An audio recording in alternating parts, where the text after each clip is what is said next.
Hey everyone, and welcome back to the Bitter Geeks Podcast. This week, I'm very excited for this. We are doing our commentary of the first half of Zack Snyder's Justice League. The timing of this wasn't intentional, but we're doing this right before the United States Blu-ray release of the movie. Very exciting.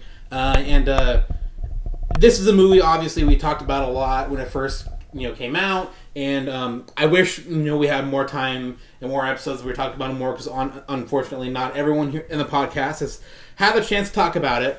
But joining me this week are familiar faces if you've been listening to us for any period of time. We have Al, we have Liz, we have Emily, and we have Gene. And Gene has not had the chance to talk about the movie yet. So before we get started, Gene, if you kind of want to just give your few minute little mini review of the movie, because I know you haven't had the chance to talk about it. Look, I don't think I can say anything that hasn't already been said, and yeah, I couldn't come for the last few podcasts because life and stuff. But I think it's the first time I've been in such a big fan movement, and the thing is that I've been on Tumblr, right? And the thing about Tumblr is that sometimes you get really old posts come back. And yeah, some of my super old, release the Snyder Cut posts from years and years ago suddenly came back up and reminded me how long we were actually fighting for this, and how long how little expectations we had before this movement even started, and the fact that we actually got the movie, I can't really comprehend it that it actually happened. Holy shit! And the movie obviously is brilliant, and it's kind of been really exciting to have people finally agree with me when I say Zack Snyder movies are good.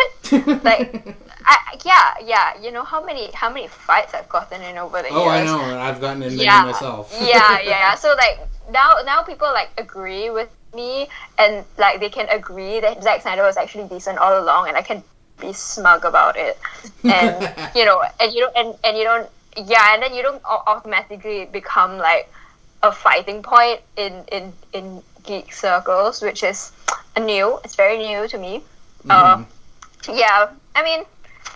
Besides that, what can I say? The movie is everything that everything we expected, pretty much everything we wanted, all the stuff. And then obviously I'm just disappointed that DC doesn't seem Warner Brothers doesn't seem to want to continue any of these brilliant ideas, because I've made it very clear over the years that I don't like a lot of the decisions that they made, even straight after, with all the movies. Not gonna name movies, but I haven't liked a lot of choices. So so I mean, I'm a Zack Snyder stan and a casual DC fan now, and that's really disappointing to say after so many years of dedication to the DCEU. Yeah, but same. Good memories, and we'll see.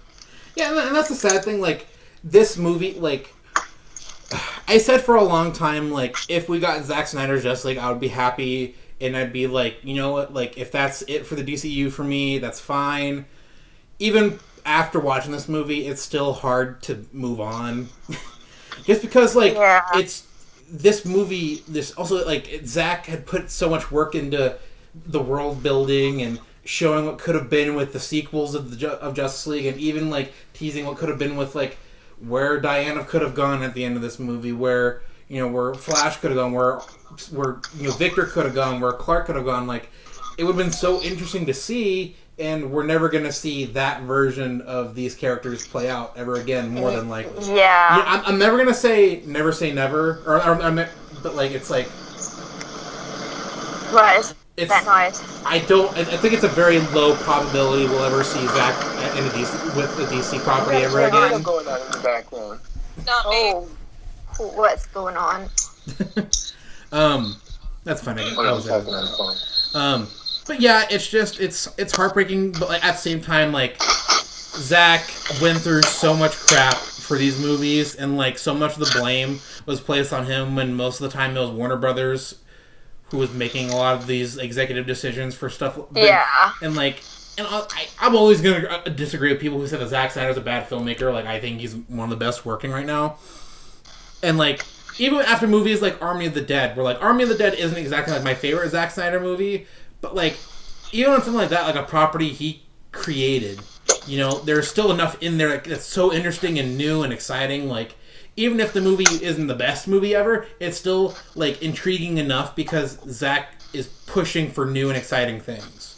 And I think I'll always respect like, that even though more. I don't agree with him on everything, and I sometimes question his creative decisions very strongly.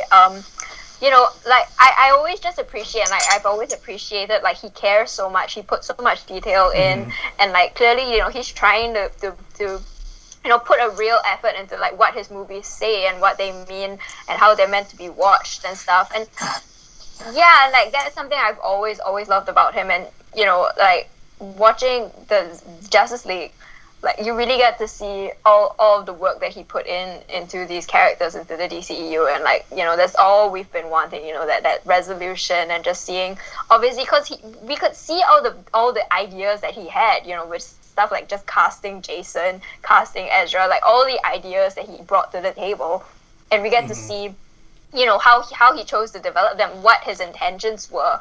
And yeah, I will always be bitterly disappointed that, you know, the Warner Brothers just didn't want to go in his direction, because his direction is so appealing.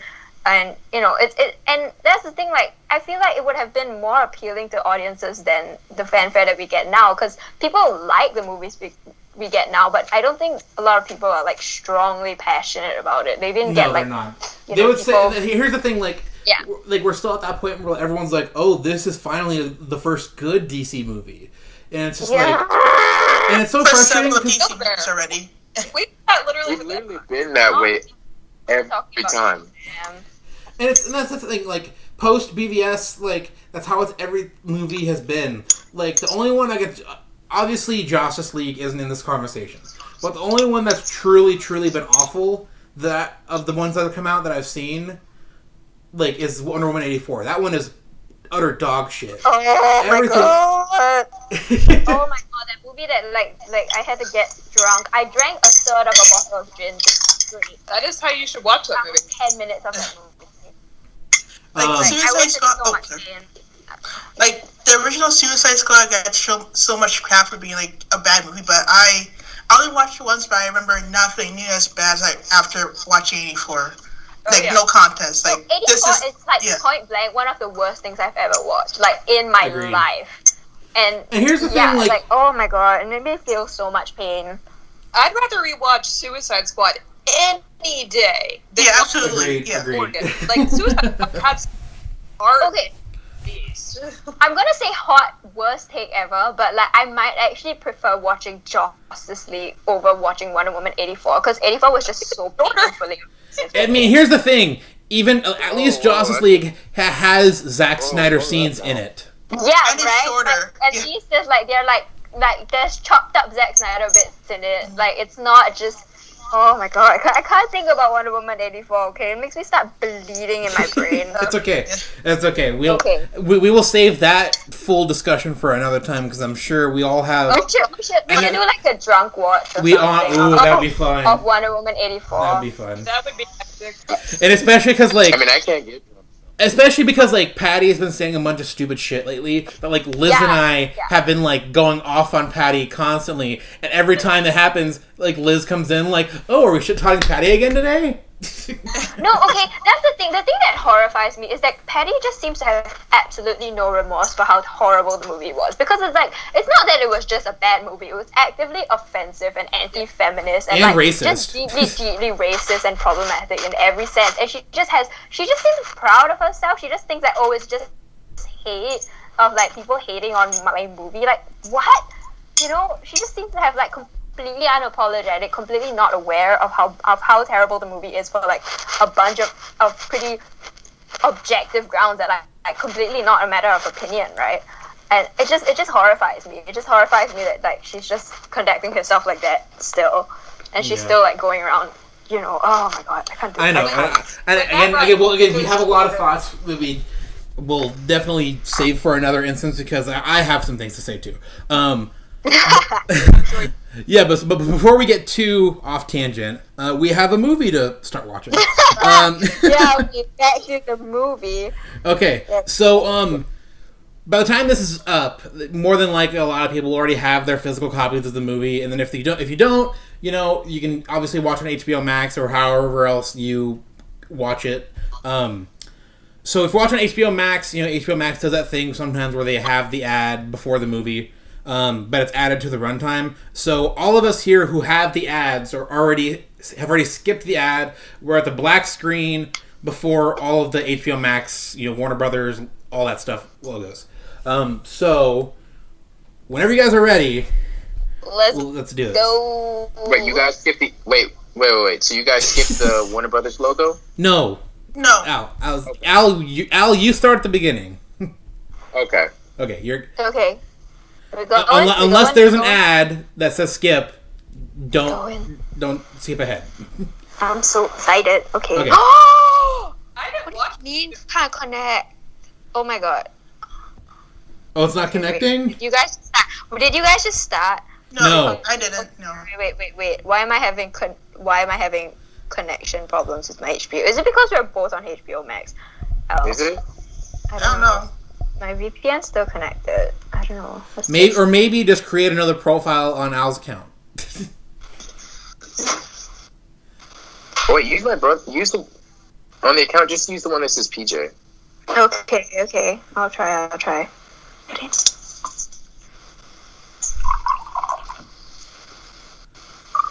All right, guys, we did a good job. I had enough time to finish making my dinner and eating it all. What do you mean can't connect the HBO Max? What do you mean? For anyone listening, we are experiencing some technical difficulties.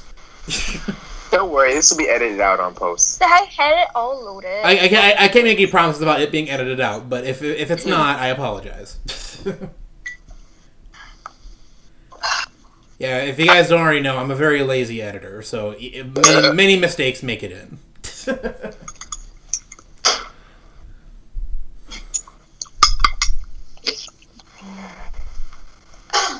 Oh yeah. Happy Hamada Day, by the way. Oh god. Right. Oh, that's also a coincidence. Oh yeah. Also, we didn't plan on that.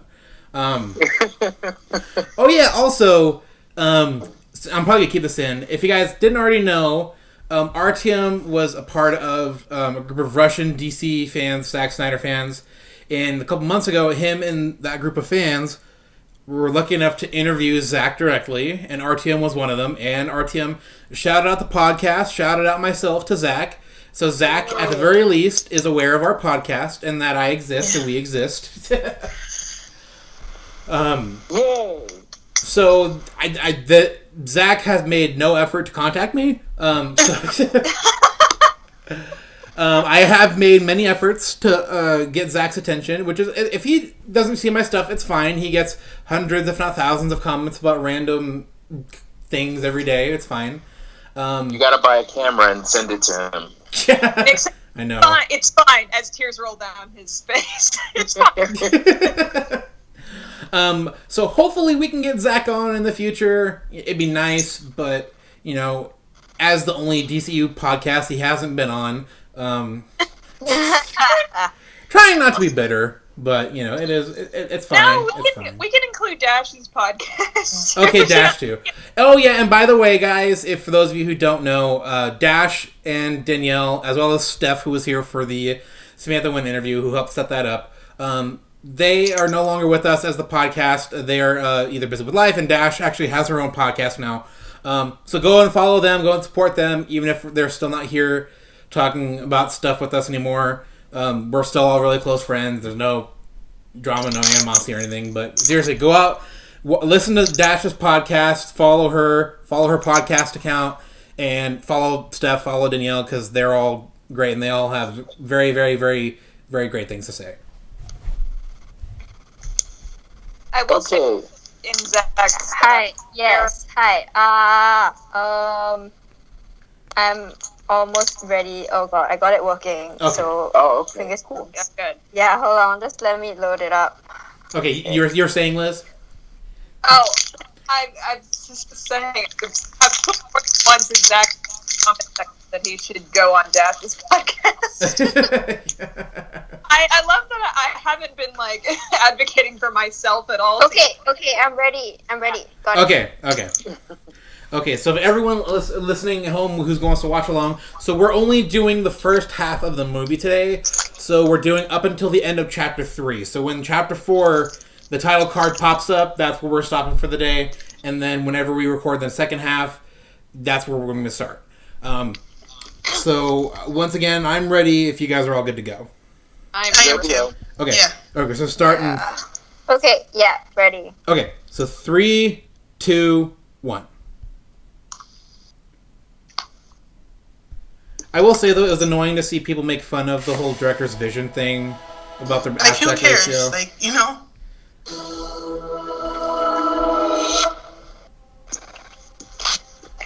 You know what's funny? I hate Warner Brothers, but I really like their new logo. Oh, it's much better. I didn't start this movie.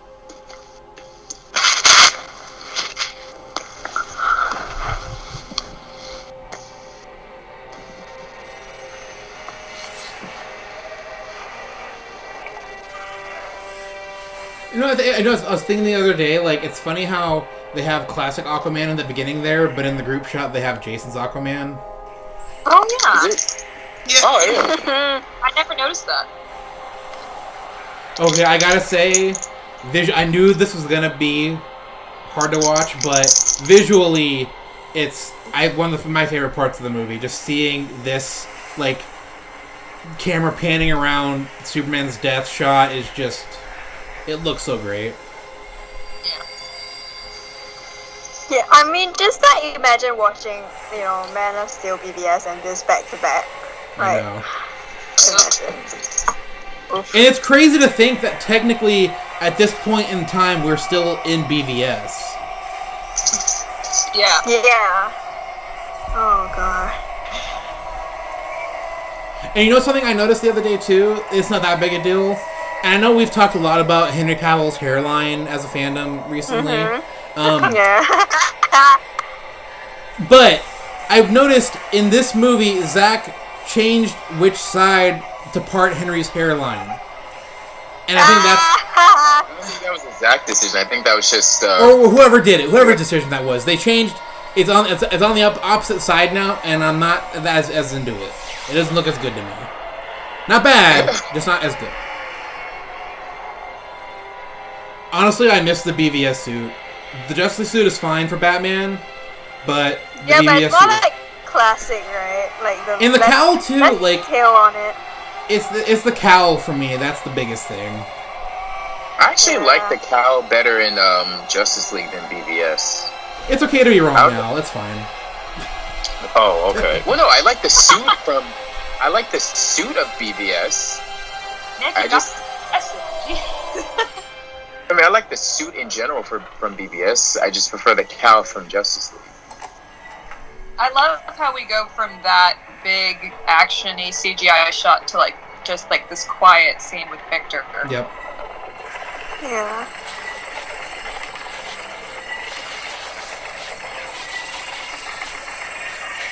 It was so crazy seeing the title card Zack Snyder's Justice League for the first time.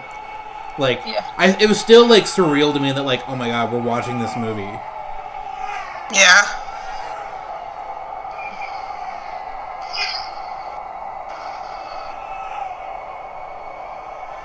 I thought someone posted this the other day, and I didn't think about it too much, but it does suck that this is the only one of Zack's movies, these DC movies, where the final act doesn't take place somewhere around Heroes Park or that part of Metropolis. Yeah. Obviously, it's because of Warner Brothers' reaction to Man of Steel, but whatever. It is what it is. I'll get Lex, over it. I miss you so much, Lex. I think it was cool seeing this shot from that perspective, considering the way how we saw it in BVS. It only bothers me that it looks so CGI. Yeah, it's definitely very CGI, but it's whatever to me. It doesn't bother me too much. All the goop was practical in BVS. Yeah. You know, I'm gonna hold that on my Aquaman my Aquaman comments until we see Mira, because I will not be able to shut up. You know.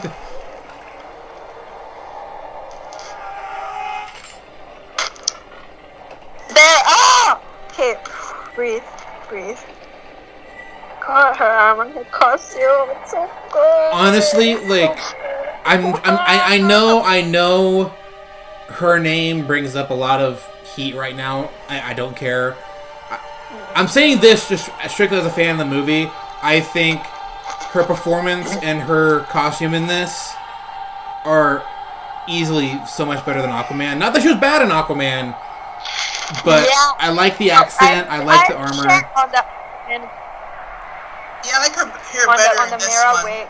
Oh yeah, her hair. Here's the thing, because her hair looks natural here. In Aquaman, it's like outside of the water scenes, it looks so. It's the shampoo commercial, and it looks like so wig and so.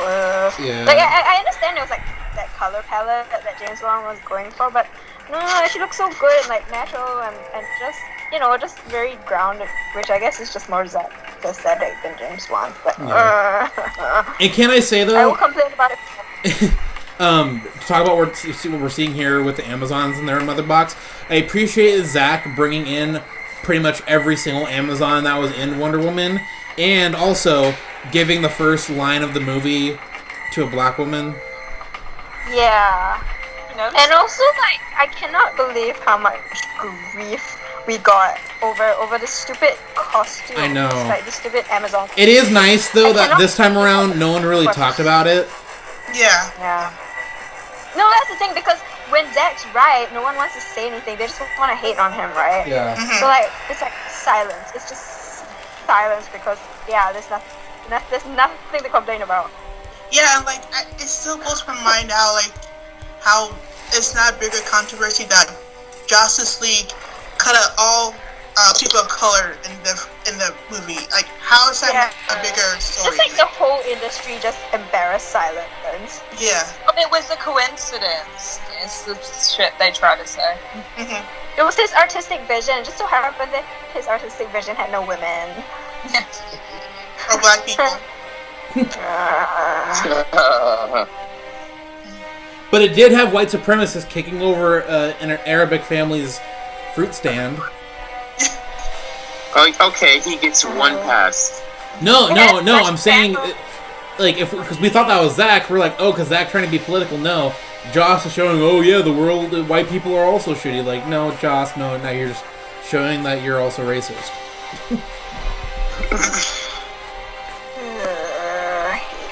I know the score is, like, mixed for some people. I would say, if I were to, like, rate the score by Junkie, I think I would give it, like, an 85 out of 100. When it's really good, it's really good. There are definitely parts I would have... the Amazon whaling thing. Okay, everything else about it is great. The only thing I wish... The Amazon thing could have... He could have dialed back. He could have done it, like, a few times less and it would have been fine. Yeah. Yep. And then the only other moment to me that I wish that the scene was better with music is the Kent Farm scene. Like, the theme, I just wish it was in a different key. Because I've changed that music, and I've raised the key, like, a few notches, and I like the scene better. It's just, like, little things that could have been done to make it more emotional with the music, but it's not terrible. It's definitely so much better than Danny's crap. Of course. I guess it just doesn't have, like, that Hans Zimmer polish on it, But it's funny, because Hans Zimmer did Wonder Woman 84, and Wonder Woman 84, he was so lazy. Oh, yeah, no, like, he looks at the shitty movie and he puts in no effort into the shitty movie. You know? Like, he saves himself for a masterpiece, you know. For Wonder Woman, he just collects his paycheck. I respect that. He's like, oh, Wonder Woman's getting attacked by wind? Here, let's use Beautiful Lie. Made no sense. It's like they just didn't want to make anything. Yeah. Zero effort, and I respect. I respect that. I too would have put in zero effort. I like how Zack is able to use on-screen locations while also line green screens when necessary. Because I feel like, because for the most part, I feel like he does a really good job, him and the visual effects team, of like when we're in Metropolis, I feel like it's the same Metropolis from Man of Steel, from BVS. Like, it doesn't feel like it's a full CGI shot, even though it clearly, we know it is. Yeah. But, like, there are definitely times in other movies where, like, you definitely tell it's a CGI city. Like, they're on a set that's like a bridge. Yeah. Oh my god. The green screen in Justice, oh my god, I remember. That was last night.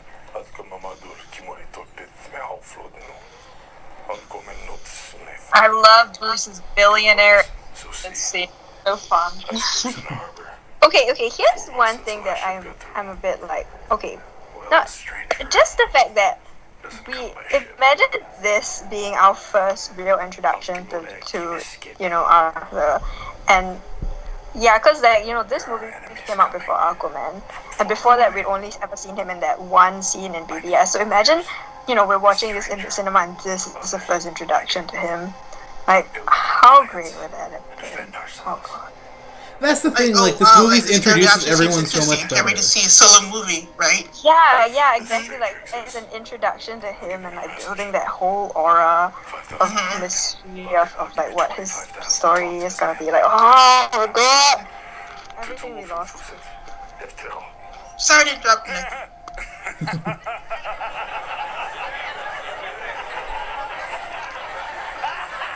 I just don't understand how in the Joss version, they're like, oh, let's show that these Icelandic people know about the mother boxes and draw them on the wall. That was so...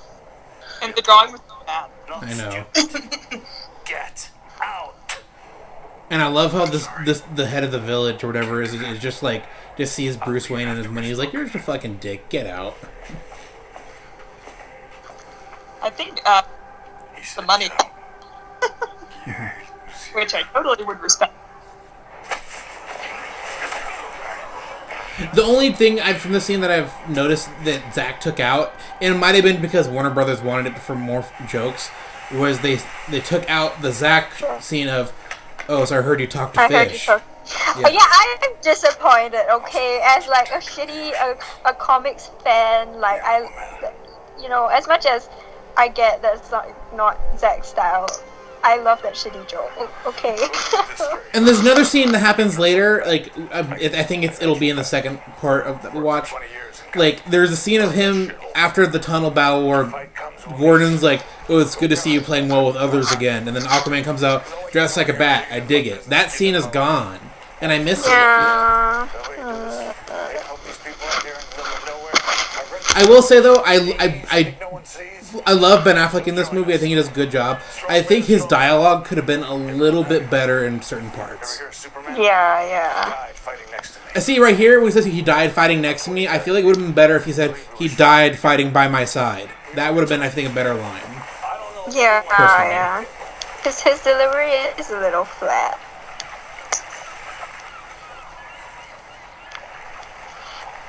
Just like a bat.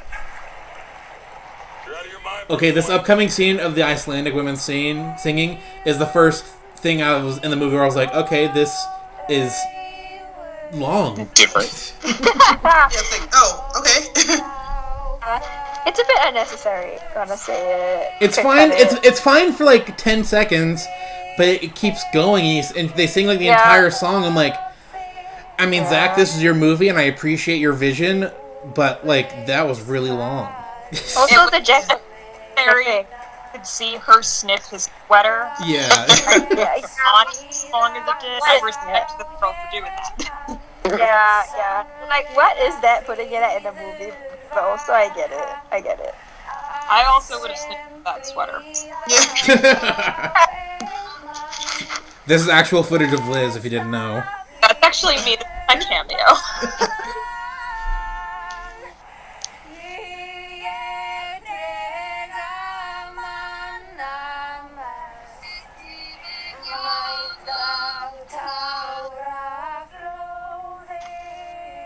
All I hear is mystical chanting on all comms. And then it's also kind of weird to go from that to then Martha at the graveyard. It's like I've always felt this about this movie. This movie has I'm just gonna be real. Like the cuts between each scene sometimes feels like they're like disjointed. It's jarring in some instances for sure, because you're going from one. I don't want to say one tone, but you're going from one environment to a completely different environment in the next. Yeah, and I think that's where it's like, or like when we're going to like a brutal scene of Atlantis to like the scene of Barry meeting Iris. You know, it's. I get that.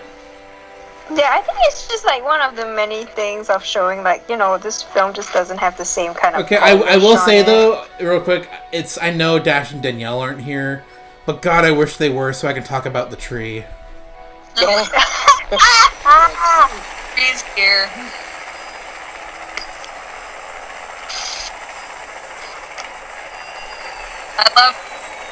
I just love Alfred. Me too. He was so good in this movie. He's like my favorite thing about this movie. Did you know that this is the second time Ben Affleck has jumped out of a helicopter when he shouldn't have? Oh, it was in the BVS too, right? Yeah, he keeps jumping out of helicopters when he's not supposed to. Hey, at least it's in character for Bruce too, so hey.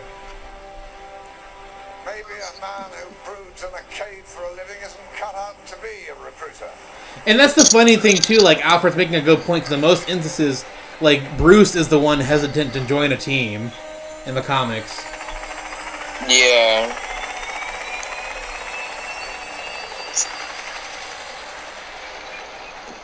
But like, you know, this is good. This is fresh. This is honestly how a good, you know, Batman character arc should be. Mm-hmm. But then, you know, they're always so stuck on. There's a boy Zack. They're always so oh man. This seems so sad though.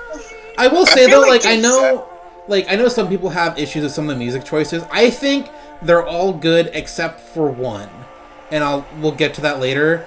This is one of the ones I think that fits.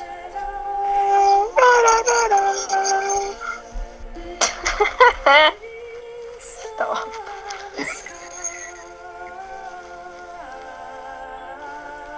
And that's one thing about this movie that I feel like, not that it's not there in Man of Steel and BVS, is it unabashedly Zack's style. Because I feel like this movie and Watchmen are the two DC movies that feel the most like Zack, like you feel that it's his movie. Not that like Man of Steel, BVS don't, but you feel his fingerprints all over it. Like the music choices, the shot choices, like it's.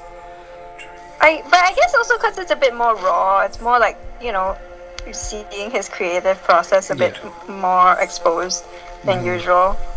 Yeah. Like for Man of Steel and BVS, it's like it's so covered by like all the polish and all the intention and how much work he just put into perfecting it. Yeah. Did you guys know that the cop in that car was actually old school Jimmy Olsen? Yep. Yeah. That's nice. Yeah. You know, it sucks because they brought him in Justice League too. He was the prison guard when they had Ezra do the stupid drawing the glasses on the guy scene. Oh yeah. But he's way better in this version. I will say though, I know, just real quick, I know like everyone talks about how like, oh, the Batmobile scene is like their bathroom break in these movies. For me, I love Wonder Woman in this scene, but this scene with like the terrorist dudes is when I take my bathroom break. Why? It's just we're like 10 minutes into the movie, 20 minutes into the movie. I mean, I'm kind of joking, but I'm just saying because it's the one scene in the movie where, like, because I rewatch this movie constantly. This, like, the build up to Wonder Woman showing up is the only one of the few things I feel like that movie kind of drags. Like, I don't care about these terrorist dudes. Like, I think that again could have been fixed a lot with, you know, better editing, more cuts, you know.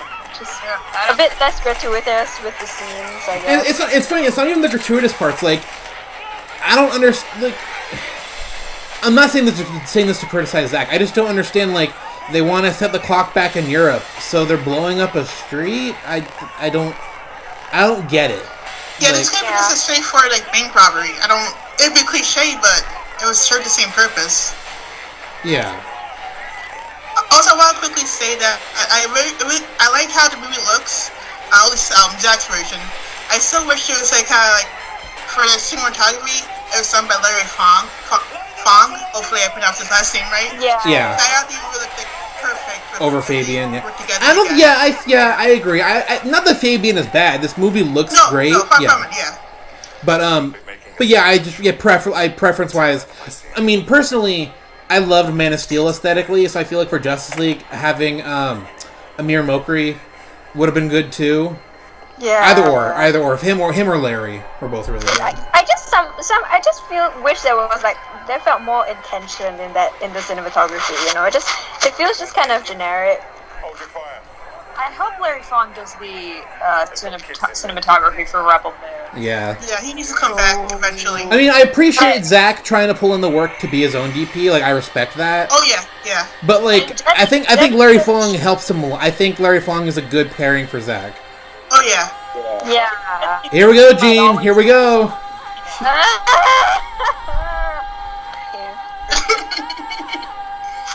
But it is funny though, like watching this version of the movie for the first time, because it's seeing certain scenes. I was like, oh, I don't know if this certain scene is a Zack scene or this certain scene is a Joss scene. Down with the modern world. Because there's some like other than like obviously the Superman stuff, there are some scenes where it like could have gone either way. Yeah. Especially in the beginning of the movie. This one is one of the weirdest though, because in the fight part, it almost seems like they went back and reshot like these tiny little moments in this scene. So it's very, in the Joss version, it's very Zack Joss. I don't know if they reshot it so much as like Josh just used a different cut, like a different take. He did read just a believer line, which is yeah. It's for the mute. It's for. I guess the theme song was supposed. A song was supposed to go there.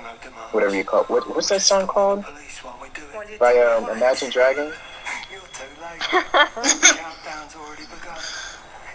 I mean, the funny thing is, like, I was kind of criticizing, like, oh, I don't care about this guy's motivation. I do agree with Wonder Woman's, like, boring. Why the hostages? Yeah, boring. I don't care. Like, just get. I love that line. It's so funny.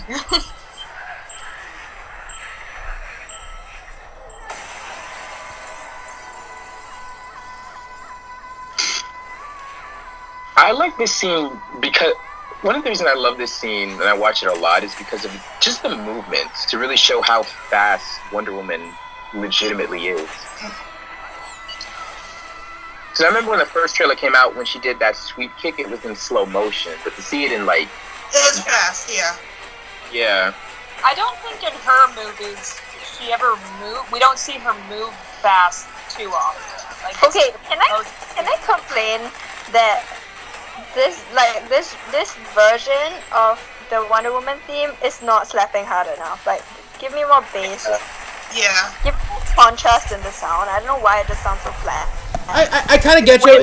That's the thing that sucks. Like, I wish that Junkie was given access to a full orchestra, because that's the difference between him doing it with an orchestra and him doing it all himself at home.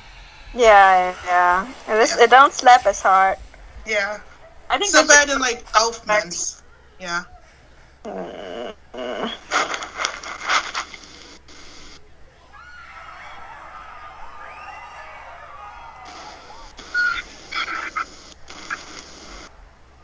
what about this guy's life? How could she have hurt him? Oh god, who cares? They're literally trying to kill children. Like, if he wasn't anyone but a white man, people would be like insane.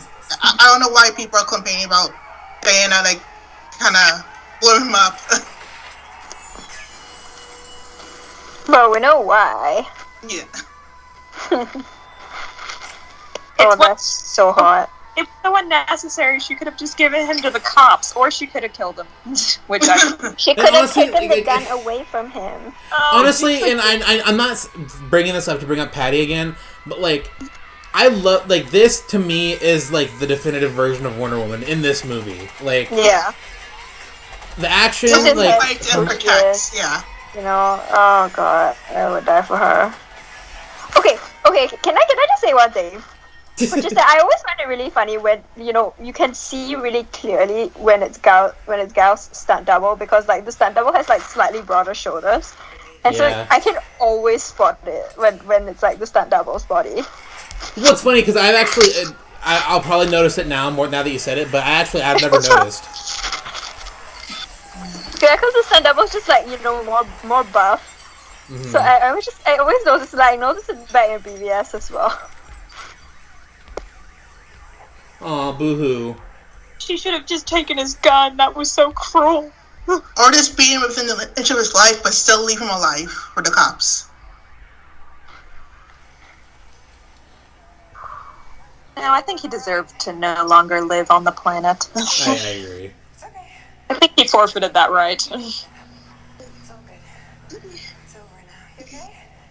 Okay? That's the thing that always bugs me, like, oh, so DC heroes can't kill, but it's okay for the Avengers to murder people left and right? Okay. Yes, well, Tony is a war criminal, so it's fine. Totally normal if he's just cool.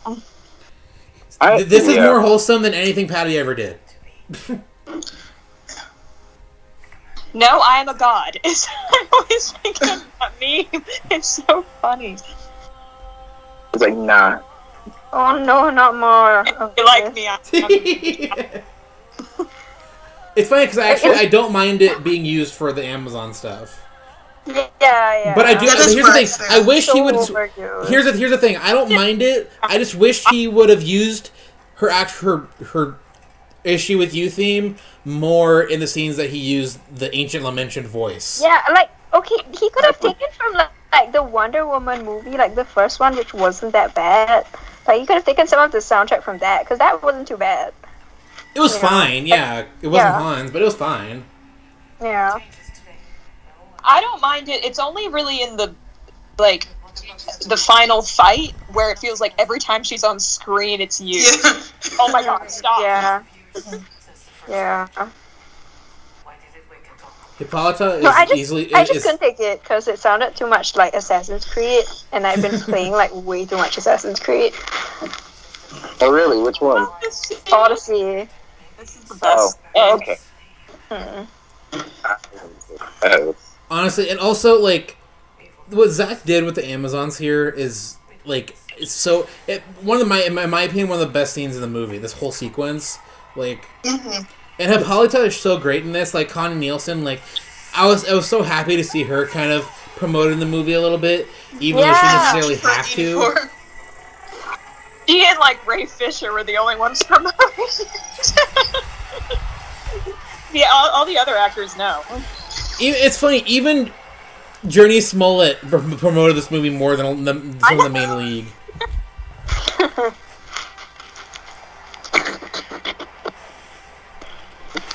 Joss saw her and was like, no, thank you.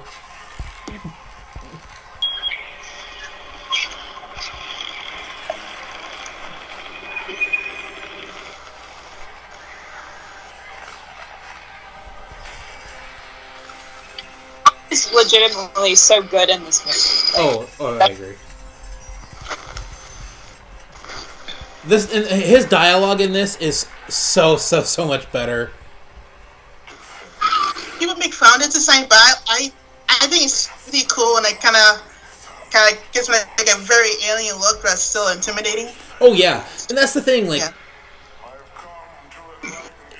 I know he's fully CG, but in a scene like this, I buy that he's there right here. Yeah. My favorite. Hey, shh.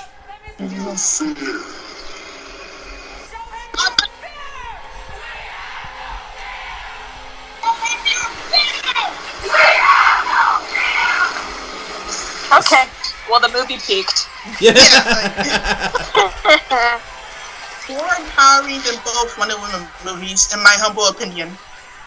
Yeah. It just like I just feel like Patty in the first movie. I feel like after the first movie, she forgot who Wonder Woman was and then made up who she thought she was.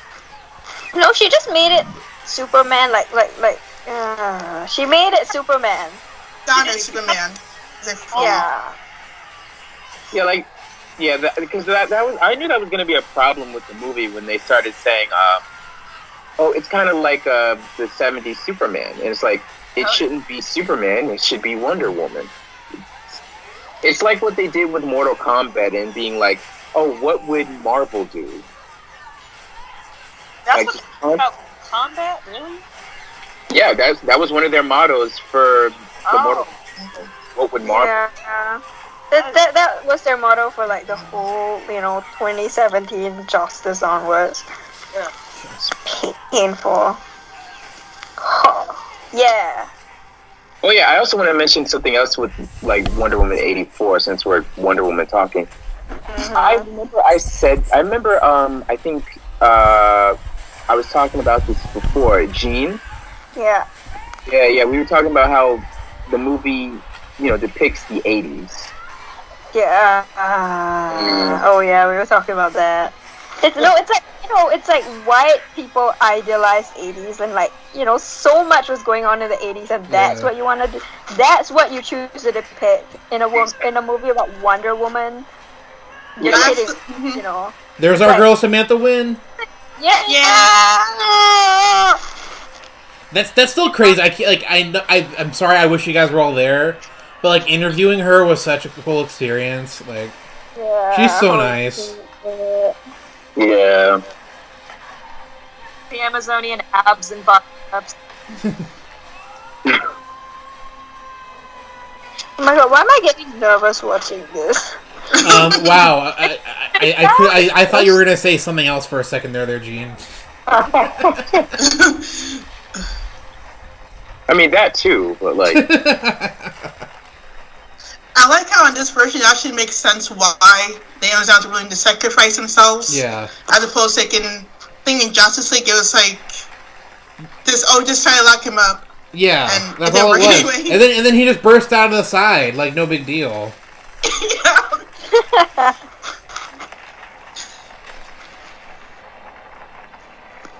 And it shows that there are stakes. Like, even though these Amazons are otherwise immortal, like, it's like they can die and they will die if they have to. It's. Mm-hmm.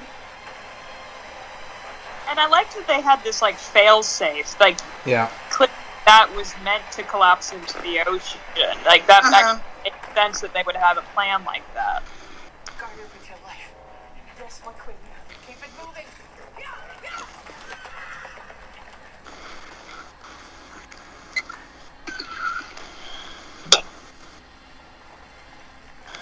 God, the Amazon armor and everyone in this movie looks so good.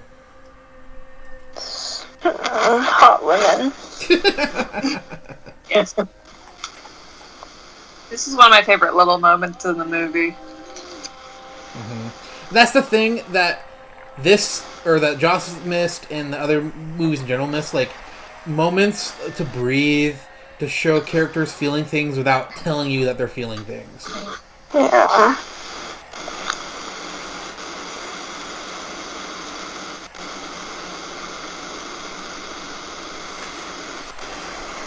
Like, whoop, I live.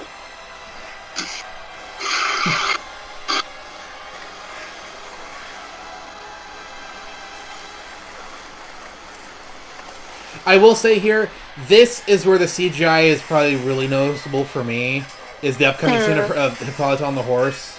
Yeah, the horse. Like, here it's fine. Like, here it looks great. It's when she's moving on the horse, that's where it could have been better. It's like when the horses get knocked aside, and then you can see them, like, turn into CGI. Yeah, like, right here, this is yeah. It's fine, like, I can forgive it, but it's still noticeable. Yeah. It looks like a video game. Well, I think that's the difference between, like, Zack being given a full budget to finish this movie and given $70 million. Yeah. Like, the movie, for $70 million to finish the effects and to redo all of Steppenwolf, like, it's great. And to do all the stuff with, like, the last scenes and Martian Manhunter, like, they did a great job. But if they were given more money and more resources, it could have looked even more fantastic. Yeah, absolutely. Yeah. Yeah, I agree. It's just like every day I just wish, we'd been able to see this movie fully polished, like fully made, well, yeah, you know, fully made to be like the movie. Like, this could have been edited down to like a good 3 hours, but of course WB didn't want to do that. Yeah. This Amazon Who Shoots the Arrow is that bitch. Yeah.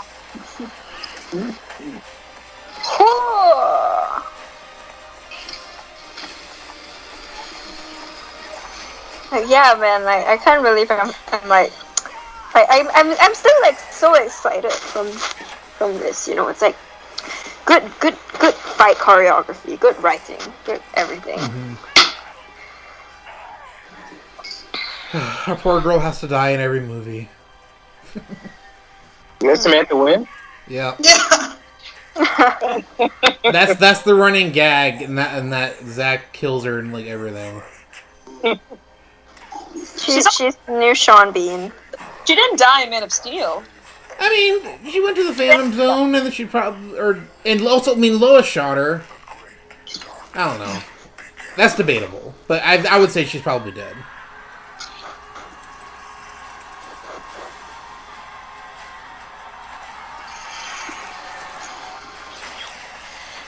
The only thing that's a little weird to me in Steppenwolf's design is, like, why did we need to give him, like, 9 fingers?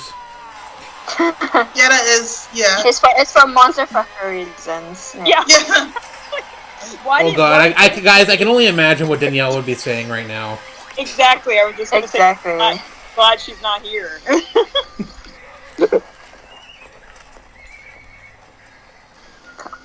Paul's hair looks so good after just almost dying.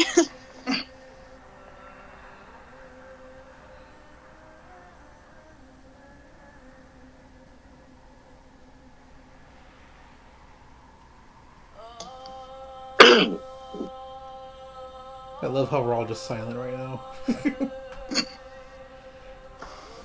I love how the focal point of the scene is just her boob armor. Well, you know, and it's funny because, like, in the interview, Samantha was talking about how she did all this horse training, and she didn't end up actually riding a horse in this movie. And it's funny because, like, her character is dead because the horse falls on her. The horse training.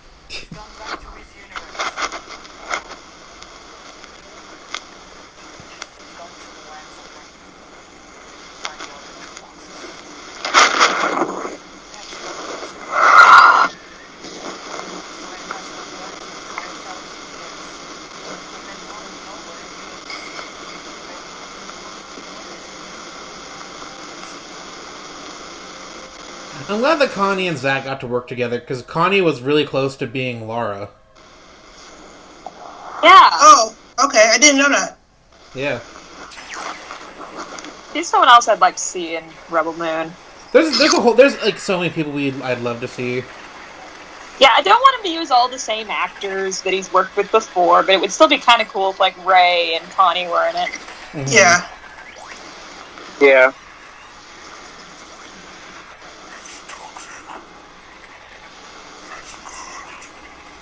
DC when they do anything. It's toxic. That's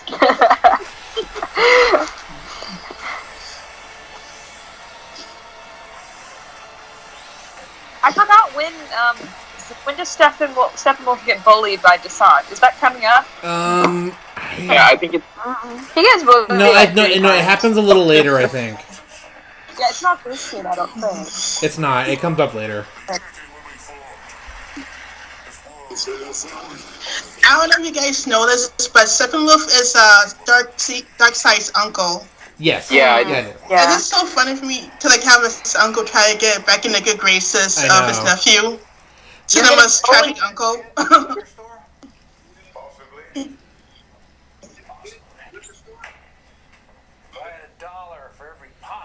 You know, one thing I realized in BVS compared to this is that I think Ben looks good, or looks better with a little bit of stubble. Yeah. Yeah. Yeah. I love that Alfred just drags Bruce in every scene. I know. Like he's so over him after Yes. he's so tired of him. That's the best use of Alfred always. Jeremy Irons, like I said it on Twitter yesterday, but like he really is my favorite Alfred. Like he just like Yeah. embodies everything I love about him. Like, the dialogue is so good, the chemistry is so good. Like, It has nothing to do with Lexington. It has to do with him. I made a promise. He's one of my favorite actors in general. Yeah. oh yeah, he always delivers. Yeah, I loved him in as Ozymandias too. Oh, I still haven't seen Watchmen. I need to watch it. You didn't watch it? No, Oh, Nick. I know. I just think that Watchmen should be the comic book, and as a supplementary material, the movie, Zack's movie. Like, I'm not like a more like purist, but I just think with like DC having like a long history of screwing over their workers, I'm like, I understand why Alan Moore does not want anything to do with like DC or Yeah. Oh, I don't blame comics him at all. either. Yeah. Oh yeah. I mean, Alan's a weirdo, and he's definitely problematic. But in that instance, I don't disagree with him as far as not wanting to deal with DC anymore. Yeah, absolutely.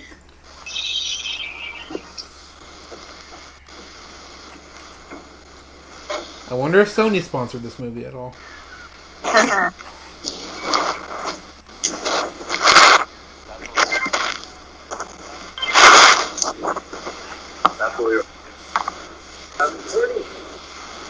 I feel so bad for this gender.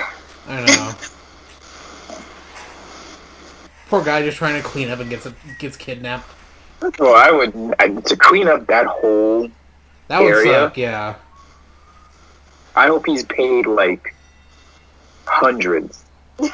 Hundreds. Imagine getting a job as a janitor, and your job is cleaning like the research facility of an alien spaceship. Oh yeah, you know he has to get like super cleaned on his way out every day. I hope he has retirement benefits. Well, I mean, he already looks like he retired, and now it's just like, Well, he probably retired after this. oh, why are we getting invested in this old man cleaning that ship? See, that's what Zack does. He gets you invested in these characters. I mean, he named him. I know his name. It's Howard. He's superior to the MCU, Howard. Indeed. Working Yes. class solidarity. Stand the MCU, Howard.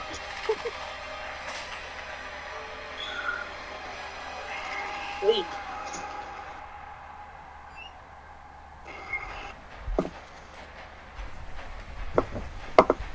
It is crazy. Just like Zack really did give a lot of time to the Amazons in this movie. Yeah. I'm glad he did, but it's just crazy for how for being a Justice League movie, just how much time he dedicated to them. What's part 2 called again? I know we just saw it. I've already forgotten. It's the Age of Heroes. Right. Okay. God, I'm obsessed with this aesthetic. That's one thing. I wish we got to see Diana wear that cape like she did in the costume tests. Mm-hmm. I really like how like their armor looks more reminiscent of Diana's armor in this movie. Me too. Not that like they didn't entirely in the first Wonder Woman movie. It was kind of there, but I just love how in this movie it's clear that like it's their armor. It's not just Diana's armor, you know. Mm-hmm. Yeah, it's not just her super special hero armor. Yeah, exactly. Yeah, like it's something they all kind of have. Yeah. So here's my quick question. I know we'll probably talk about it at the end of the movie when we're all done, but the arrow she has at the end of the movie, that's a different arrow, right? Diana? I think it's the same. No, it's the same. She goes and gets it out of the temple. Yeah. She? Yeah. And that's the one she's holding when she's looking over the sea at the end. But how would she have gotten it out of the thing if that was the key to open the door? Oh, fair enough. Oh, she goes and gets it out of the temple, then she uses that as a key. And I don't know. I guess she got it out when she left. She punched it out. Yeah, I mean, she'd probably want it. No, I know, I get you. Because I know Zack had talked about, like, oh yeah, the arrow comes with instructions for her how to get back. Yeah, so it must have been. God, and then we're never getting that movie. I know, because Patty has to, and I hate Patty.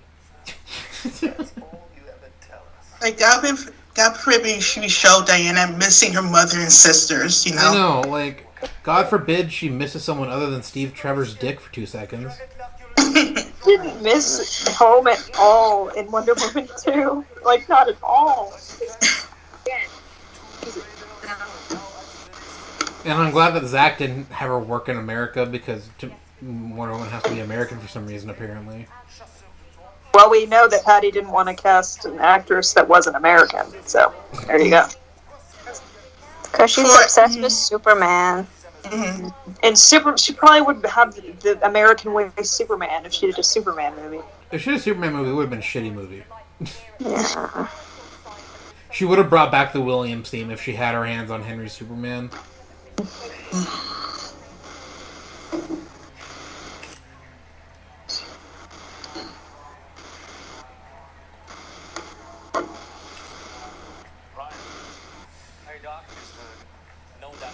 Zack was gonna start these movies off with an Asian Adam, and we weren't gonna get Ray Palmer first, and I respect that so much.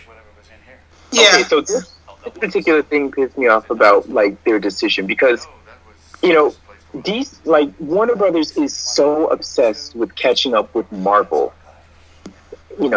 If they could have really committed to it, they could have been like the first to really represent. They would have been the first to represent. I don't know. Ryan Choi's Chinese, right? I think so, yeah. Well, yes, and the actor is too. Zack actually cast appropriately for. Mm-hmm. Yeah, and there's always like a lot of with Shang-Chi coming out, they were saying like, Marvel is the first to have a Chinese lead for like a superhero film, and it's like, well, DC could have done that first had they committed to actually using Ryan Choi. Yep. For the Atom. Yep. Yeah. And Zack had said he wanted the movie based in China. He wanted all Chinese cast. Like, Zack, obviously, I don't think Zack would have directed the movie. I think he would have that movie would have gone to someone else. But the fact that Zack was even talking about it shows how much he cares about the characters, and appropriately giving handing the reins to worthy people and appropriate people. Adam could have come out in 2019 if they were competent. Yep. Zack literally handed them like $1 billion idea that could have been popular with China, and these WB was like, nah, no thank you. And that's the thing, this movie had so many outlets where they could have gone, and they saw it and was like, nope. Oh yeah, you can't do Jon Stewart because we might be doing something with him. We don't care.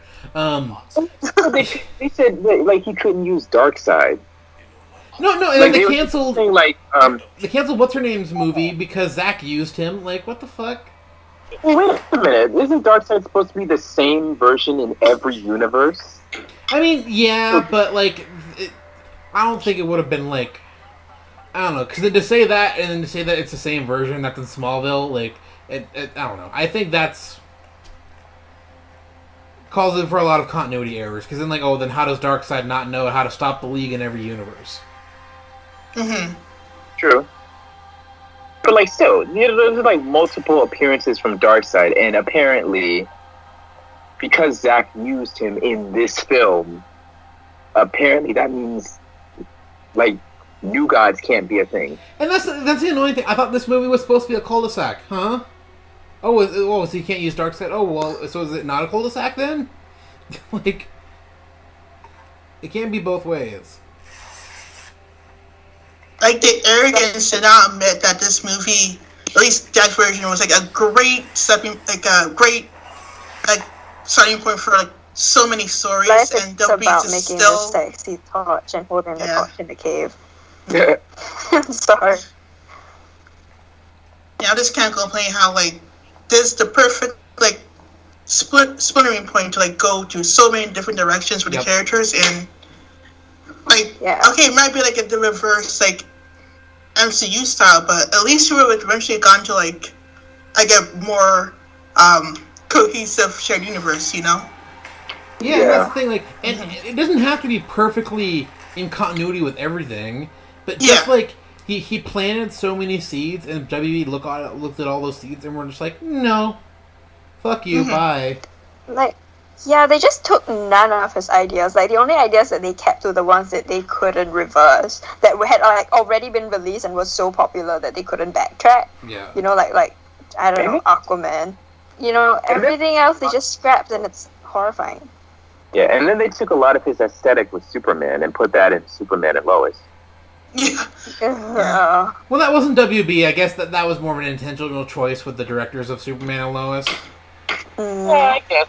And, you know, I appreciate that at least, you know, one of them came out and said, well, you know, we were very much inspired by, you know, Man of Steel. Yeah, and I think that's the difference between, like, people who are genuinely fans and want to, like, honor the work previously done, and then other people who just, like, you know, we think we can do it better. Like, Zack is the legitimate blueprint for a lot of Superman-related fights, and, like, no one wants to. Like, what? I hate that. Can I just say this one image of Darkseid is way more intimidating and frightening than Thanos in any instance in the MCU? I am so sick of this Thanos versus Darkseid fight. Like, come on, you can't compare the two. Like, anyone who says Thanos is more dangerous than Darkseid has probably never seen what Darkseid is capable of. Like, Darkseid represents, like, fascism, like, the evils of fascism, because his creator, Jack Kirby, fought Nazis. So there's an actual, like, ideological, like, thing to him. While Thanos is, like, either he wants to impress death or he wants to, like, save resources rather than redistribute resources. Like, either he's a horny boy or a smug asshole. Like, ideology there. Thanos, he wiped out half of the universe so that he can clap cheeks with some edgy goth death girl. Yeah. I wish the MCU had the courage to do that instead. Yeah. Okay, I just want to say here real quick, I know that Junkie made his own Aquaman theme for this movie, which is fine. I actually like it a lot, and if anything, I think it blends better with this, as well as the one for the Aquaman movie, better than Junkie's Batman theme in BVS and Batman theme in this. I really like Aquaman theme. I think it's good in both. I don't mind that it's not the same. The only thing, like, I don't think the Batman theme in this is bad. It's just so jarring and, like, not even close to what it was in the previous movie. And it's the same composer. Like, I get it. Like, Junkie was like, well, Batman is a lighter character now. Like, he's on this arc. And, like, I get it. But at the very least, like, there could have been some, like, I don't know, like, appropriate segue from the dark, heavy theme of BVS to this. I don't know. I just think that could have been done a little better. Yeah. Also, another song choice that I like, and I think that fits. Yeah, it's fine. It's vibes. I really, really love the Arthur scenes in this movie. Me too. God, he's so hot and sexy. Oh yeah, well that too. But I mean, I like how somber he is as a character. I think. Yeah.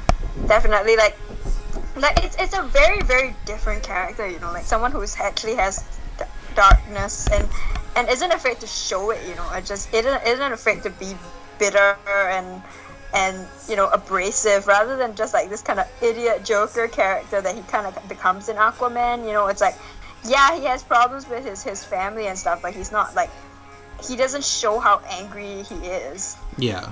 Where like this version of the character, it's like he is abrasive, he is angry. You know, he is just downright rude, and I like that. You know. And that's one thing. At the end of this movie, he's more humbled too. Yeah. Like it's a natural arc. Like I can see this Arthur progressing to the Aquaman movie better than the one in Justice League going to that Aquaman movie. Oh well, he didn't have an arc in that movie at all. In this one, you really get the sense too that he doesn't have a home on land or in water, and that he doesn't feel like he has a place anywhere. You get that a lot more in this one. Yeah, like a clear analogy to like biracial people. Yes, exactly. Yes. Yeah. And that was always the intentional thing with Zack and casting Jason specifically. With this casting, yeah.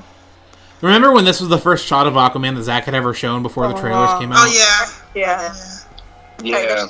The shitty iPhone shot of the shot. Oh yeah, that was what Zack would do. He would film things with his phone and then post them. Okay, what do you guys think of the whole air bubble things in this movie?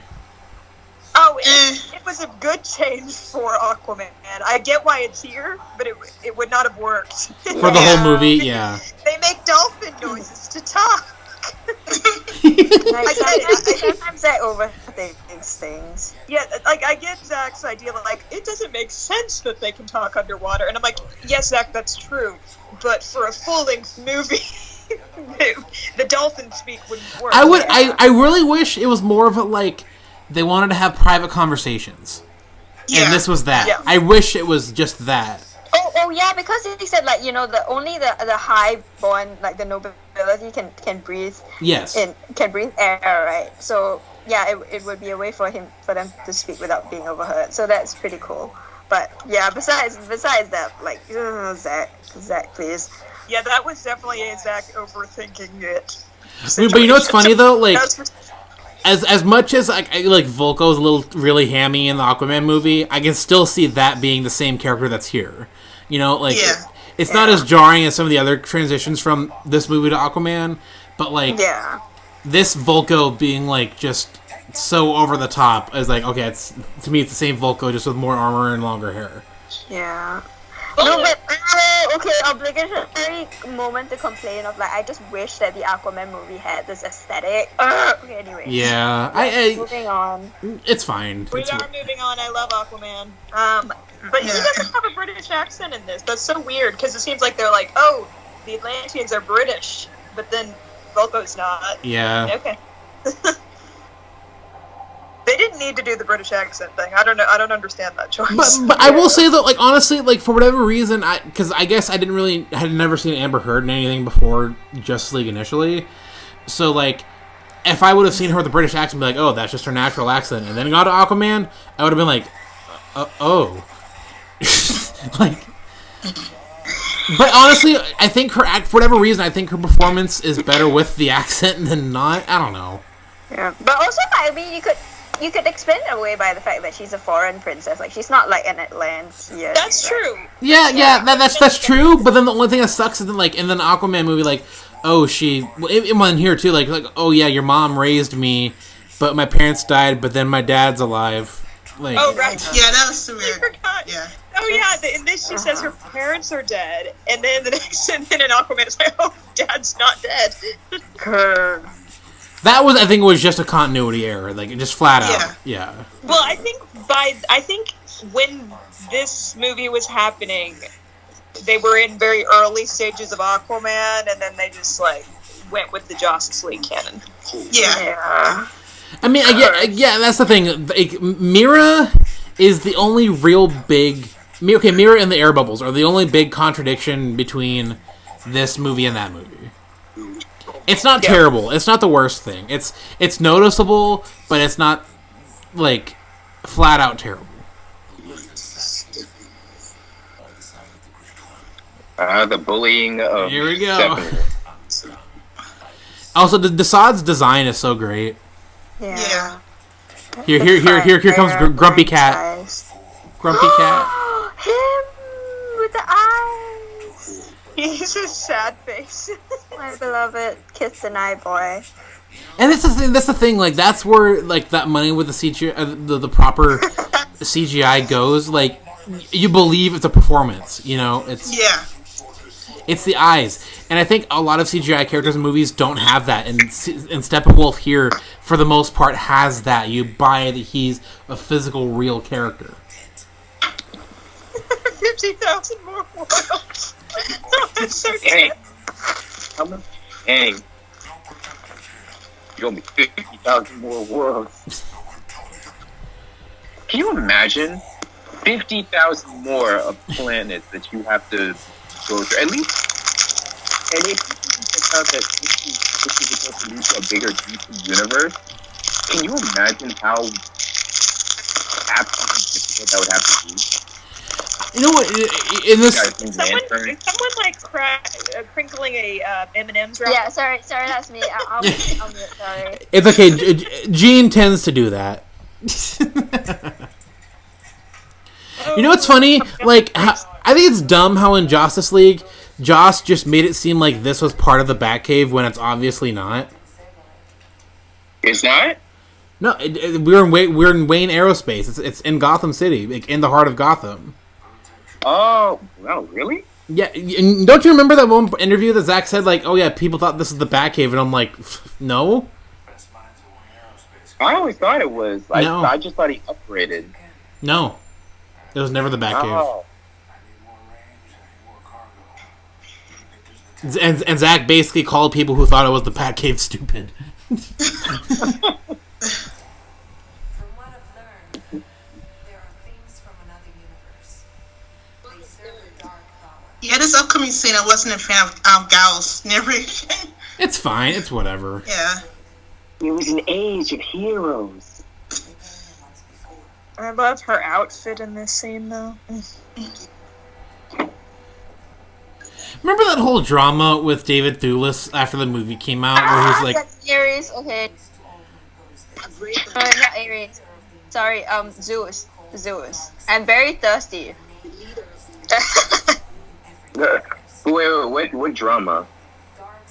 no, just that like David Thewlis like put out this post saying, oh, it wasn't actually him in Justice League, but he was joking, and then he made a post after was like, oh wow, I didn't think people were actually gonna take it seriously. Of course, it was me in Justice League. Here's me in the mocap suit. He was trolling. That was his British humor. I'm so glad they brought like Robin Wright back for this scene. I know, she looks so good. Yeah.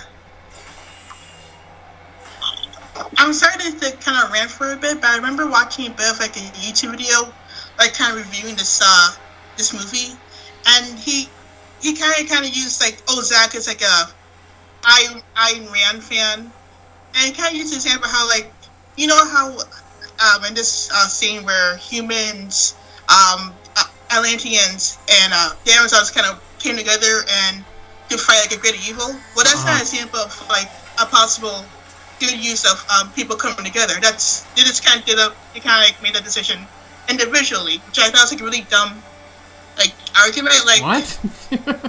it's just like he's trying to say, oh, this movie is like anti-communist because some moves like headquarters is in like Russia and like kind of like a Chernobyl-esque town. But like, no, this movie is clear about like having empathy for others, coming together for a greater good. Mm-hmm. But no, it's anti-communist because Zack is a fascist, objectivist, whatever. I feel like people keep saying he's Ayn Rand, but they don't really know what that means. Yeah, absolutely, yeah. And also, Zack has gone on and agreed with people on a podcast who said like, oh yeah, Ayn Rand's garbage. Yeah. He's like, oh yeah, for sure. The highest praise I can give this scene, and I love this scene, is that to me it's as good as the Last Alliance battle in the first movie. Yep. I think it's as good. I agree. It has that same, and also it has a very similar thematically. And it has a very similar visual aesthetic too. Yes. Like, yeah. When Darkseid starts like throwing down with them, that's like almost exactly like when Sauron comes out in the Last Alliance scene. Like, it's so similar. Yeah, I felt Lord of the Rings vibes from this. And that's the best compliment I can give. And also in the original movie, never mind, in Justice League, I did not see any like non-white warriors, but here they're very clearly like some from Asia, from Africa. Yeah, it's that's the difference too. Like, yeah. Showing just like, oh, just an ancient white king. Like, no, they showed so many different tribes and cultures. Like, it's literally Earth coming together, not just white people coming together. Mm-hmm.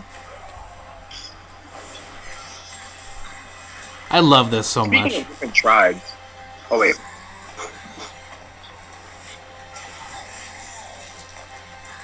Poor Lantern. I know. Dang. Damn, I forgot what I was gonna say. Oh yeah, can you imagine though? Like we were gonna get something like this, but with the modern day Justice League and the Amazons and Atlanteans again. Like, seriously, though, can you imagine what the third Justice League would have been look like when they're taking down this guy for the last time? If this was the prelude.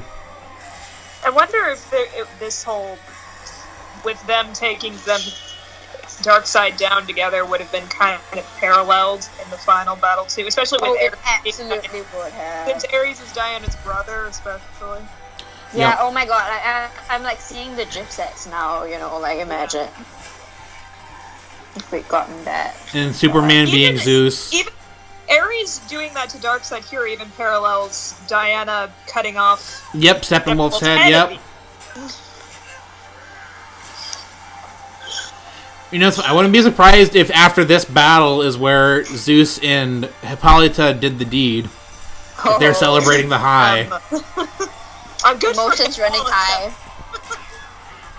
I mean, he does look damn sexy. Also, I know, and I just realized too, all of the gods in this scene are huge, like 3 times the size of the regular humans. Can you imagine Hippolyta going on that? I just know she topped him. I mean, that's not even a question.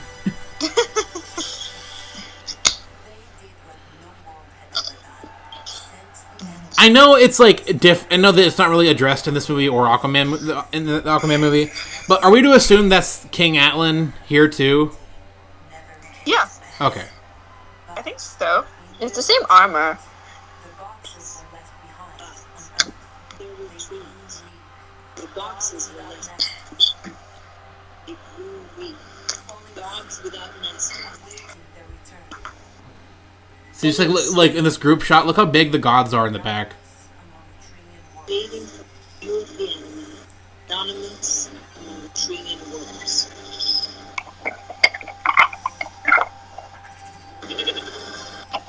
Wait, is her cape made of hair?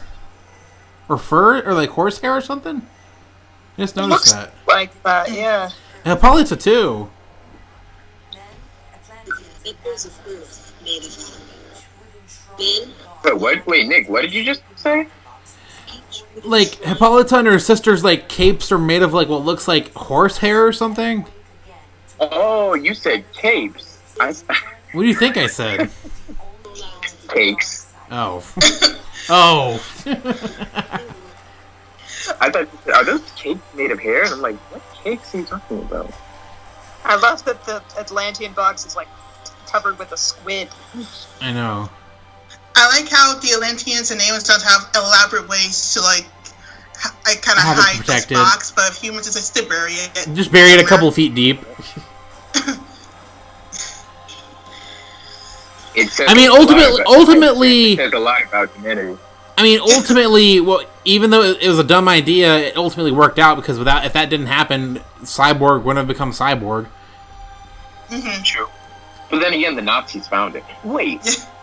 What? Yeah. Wait, when did the Nazis find it? Did they find it during World War One, World War One, or World War Two? Well, Nazis weren't a Probably thing in two. World War One. Yeah. So.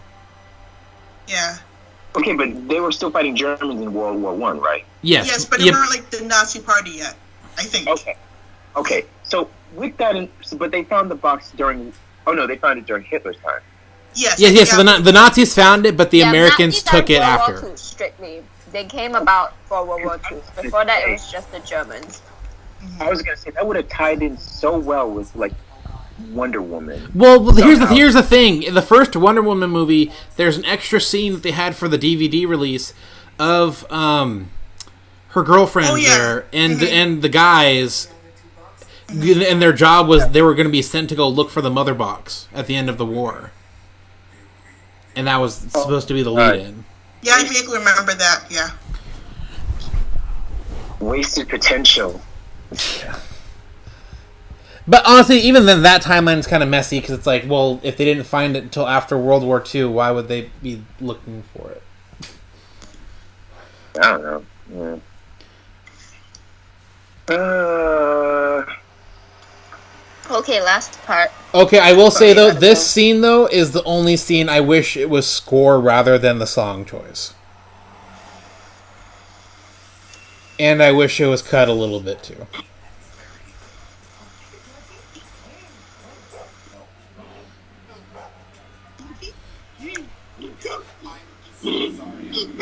How do you feel about Ezra Miller as Flash?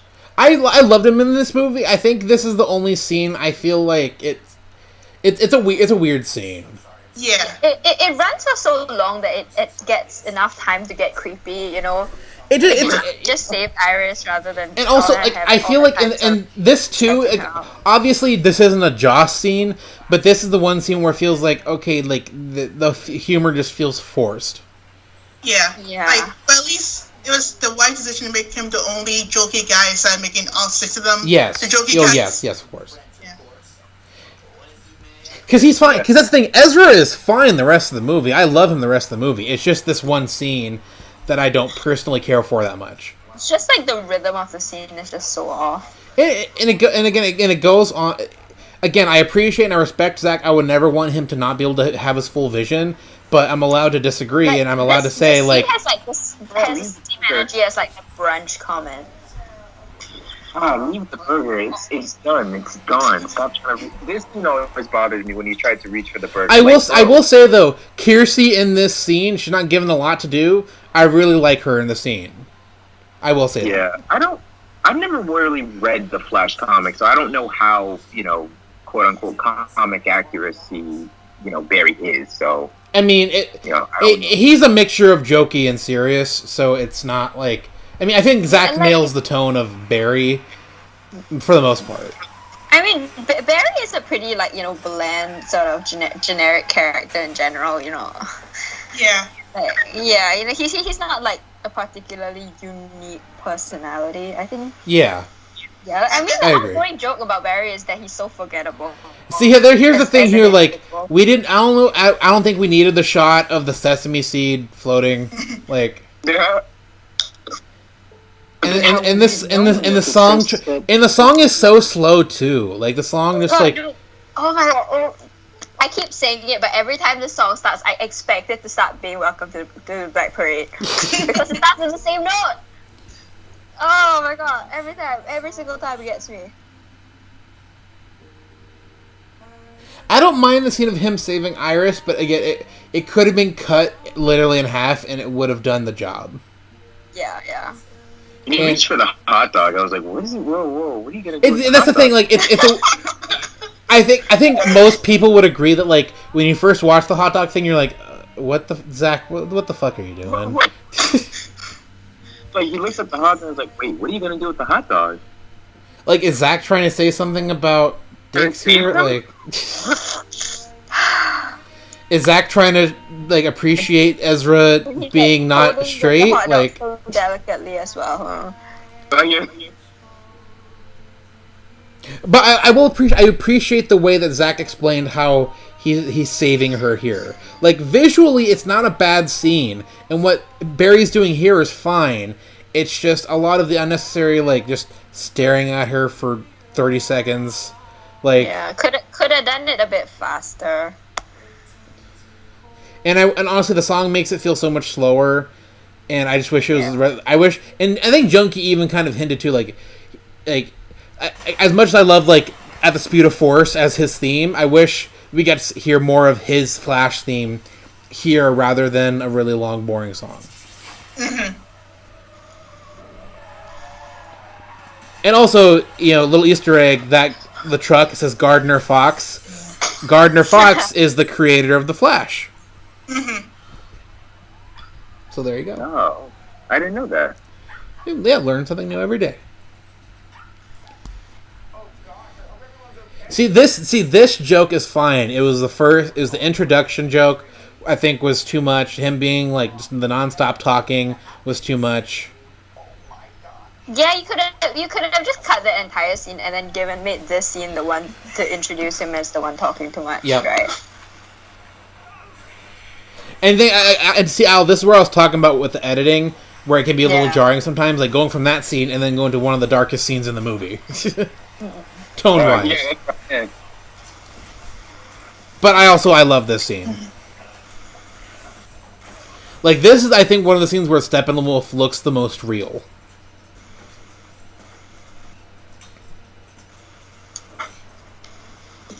Steppenwolf did nothing wrong in this scene. The Atlanteans suck. Oh, his flat butt.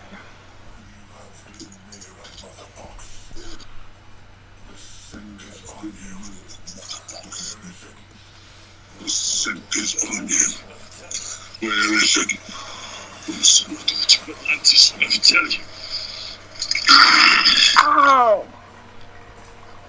How did he not die? Well, I guess they're real strong, but still.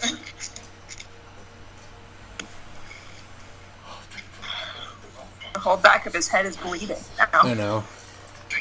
That's a theme in Zack's movies. Back of the head bleeding. Okay, I've seen some people complain about this. Like, I don't understand why people hate this little spider thing so much.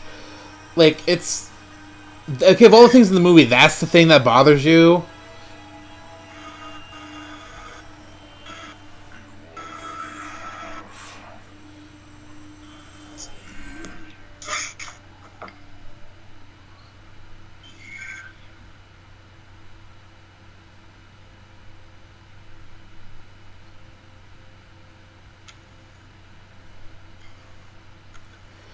I understand why, but honestly, I wish we could have seen a couple of scenes with Lois at the planet. Mm-hmm. Well, they wanted to do that, but it was because Lawrence Fishburne couldn't make it back for the movie. So Yeah, that's a shame. So they just cut out the Daily Planet stuff. Yeah.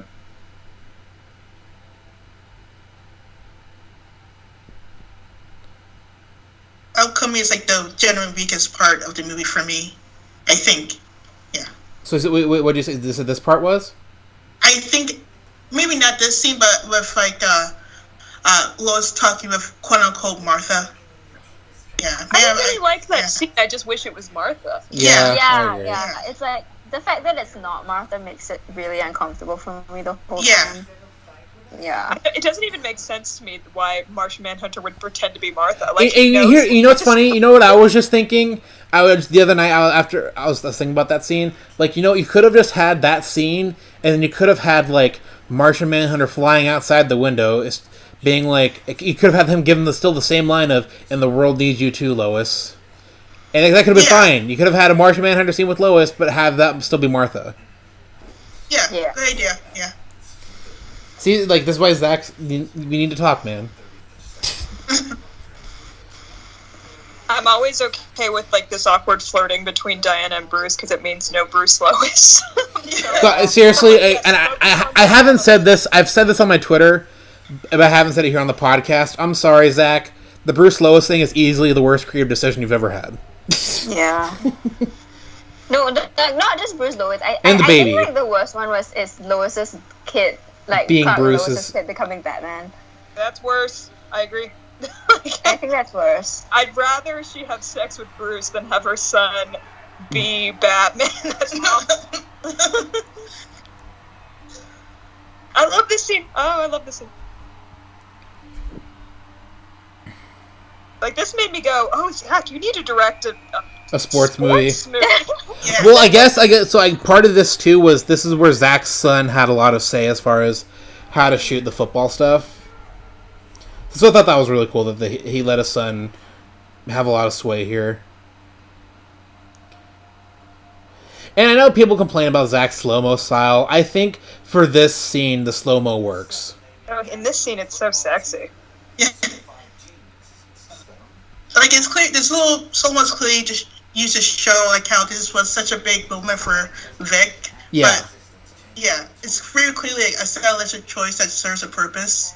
Mm-hmm. You know what, too? Like,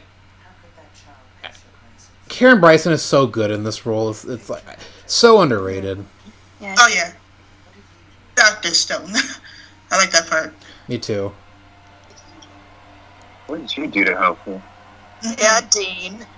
I remember just going insane white man. the first time I saw that scene with, like, her seeing Dr. Stone. Like, oh man, I remember writing so many tweets about, like, the relationship between him and his mom.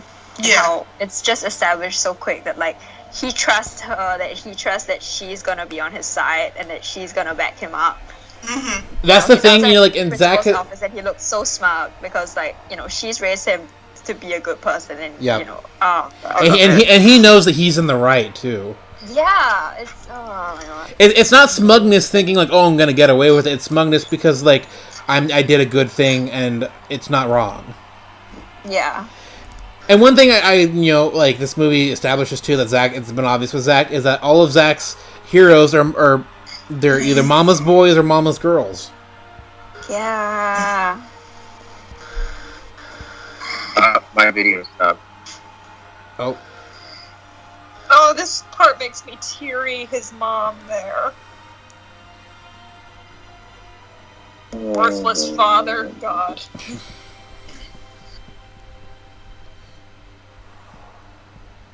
God, this car scene is so good. Silas does redeem himself, though. He does. Very much so. To an extreme. Yeah.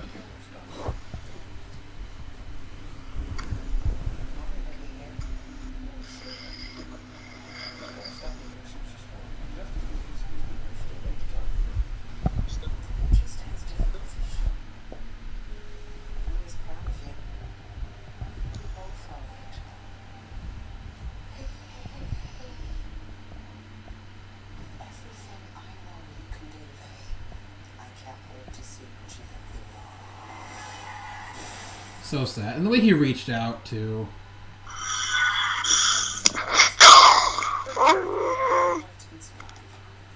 I will say, though, even though I'm mad at Zack for showing Lois's burnt corpse, I'm glad they didn't show the mom's body there. There would be no need for that. Again, which is why I'm annoyed that Zack went out of his way to show Lois's burnt corpse.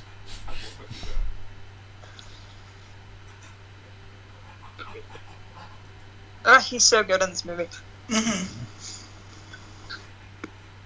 I thought the casting for Silas here was so good. And so fitting considering the role he had in the Terminator movie. Yeah. He's so good in that, too. He's such an underrated actor. Mm-hmm. You know what's something kind of funny? So in that Terminator show, the Sarah Connor Chronicles, when they show a picture of the character he played in Terminator, it wasn't actually him, that actor. They replaced him with Phil Morris for the picture.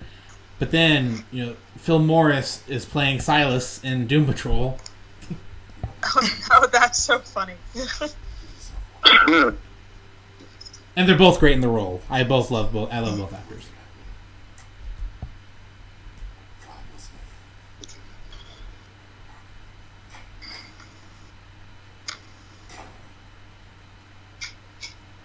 I remember people kept comparing this version of Cyborg to the Doom Patrol version of Cyborg. And the thing about it is that both versions of Cyborg are vastly different from each other, but yet at their core, they're both very much the same. Yeah. Troubled black individuals who already felt different in a world that is very stigmatized, and now with this new form that they have to deal with, they feel even more like outsiders amongst other people. Mm-hmm. But I feel like in Zack Snyder's Justice League, it's very much apparent that Victor is still, he still feels issue about what happened to him. He feels the pain of what happened, but he is also, like the one in Doom Patrol, using his potential to not only make himself try to be a better person, but to make the world a better place. Yeah. And the thing about it is, he has so much potential as a hero, not just for the representation of black heroes, but just the representation that he brings in terms of his abilities. Yeah. He has vast control of literally any kind of electronic device, the very stock market, everything, like nuclear warheads. Imagine what he could do to Amazon. Oh god, I know. That's the thing that's so great. Like, Cyborg, if anything, in this point in time is the best time to make a Cyborg movie or Cyborg story. Mm-hmm. The DC will do it, the cowards. It's like, and then people have the nerve to be like, oh, he's just like a lesser version of Iron Man or something. And I'm like, bro, Cyborg could literally blink an Iron Man suit, and every form of technology he's ever created would literally disintegrate. That and it's so frustrating because they see the Teen Titans version as the only version that's good, and it's like, okay, so one, you're not allowing the character to grow and change, but also like he's so much more than that's the thing. He's so much more than Booyah. It's like yeah, that's another thing. Like they desperately wanted him to say Booyah.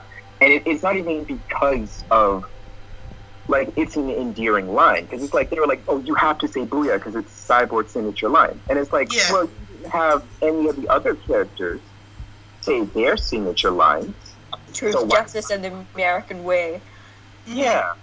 So, like, why should Cyborg have to be the only one to play this, like, song and dance? I like this upcoming scene because it really shows how Zack is such a objectivist by showing the solution to solve poverty is just to give money to poor people. Absolutely. Yeah, and this scene is so great. It's just like, and the actress who plays the waitress here too in this one scene is so great. Like, Zack knows how to pick good actors, even if it's for small scenes. This scene almost makes me cry. I love it. Yeah, but also I like him hitting on real and current issues, like the whole milk powder thing. Like, come on, like that's just so direct. It's so direct. It's about like real modern issues, and it's just grounding it in his concepts of good and evil, and like the people who deserve help in this world are like. It's so grounded in reality and not just these like abstract concepts of like, oh, this person is a poor, a capital letter poor, and so they need help. It's like they like, this is a real issue, and this is how they end up struggling, and this is how they end up suffering.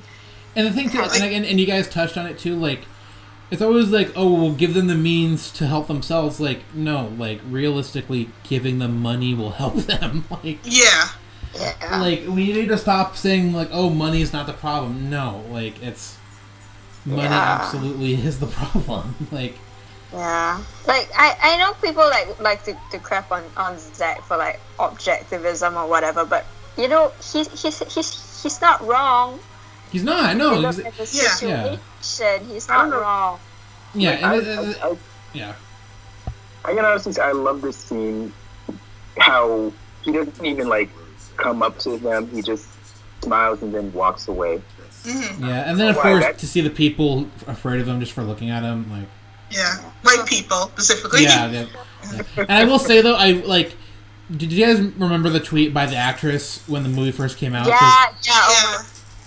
Yeah. Because she didn't, that's the thing. Like, she hadn't had the chance to see the movie yet, but she was asking like, "Oh, am I in the movie? I'm the waitress." And everyone's like, "Oh my god, you're so great. We loved you." And then she went and followed like the entire fandom, including myself. Oh. No, she's so nice and so humbled by the whole thing. Mm-hmm.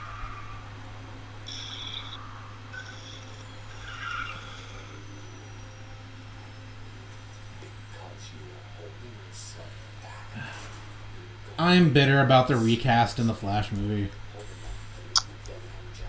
Among many other things about the Flash movie, but this is one of them. Yeah. There's a lot to be bitter about with that movie. Yeah. It's also very ironic that, Barry's father, having played another guy who also had blue lightning around his body. Yep. Mm-hmm. Yeah, but also they look really similar. Like they look like father and son. They do. That's the thing. It was good. And I will say though, the new guy who's playing him also kind of looks like Ezra too, so it's fine. But I just really like Billy Crudup here. Mm-hmm. I also like what he's telling his son, that, you know, you have to let go. Like, clearly he doesn't want to be separated from his son, but he's taking his son into consideration because, you know... He wants his son to have a life outside of coming into the prison. Mm-hmm. Yeah. And being obsessed. But... Yeah, it's just unselfish, you know, just a selfless thing to do. Yep. And you can believe he's innocent, because if he wasn't, he probably wouldn't be acting like this to his son. Yeah. Oh my god. Also, Ezra's line delivery here just breaks my heart. Mm-hmm. They're both really great in this scene. Because, yeah, like, I don't know. I just personally really relate to the way he's playing this exchange. So, yeah. Yeah, it's like he knows his dad's right, but he just doesn't want to accept it. Yep. Mm-hmm. Yeah. It's like, that's not true, and you know it's not true.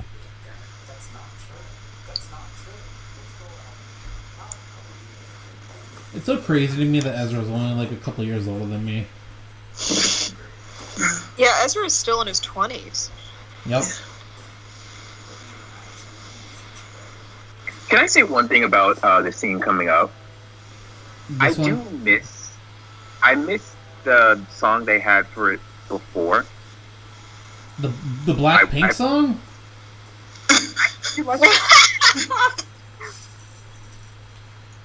I was pleasantly surprised because, like, my ex got me into K-pop, so.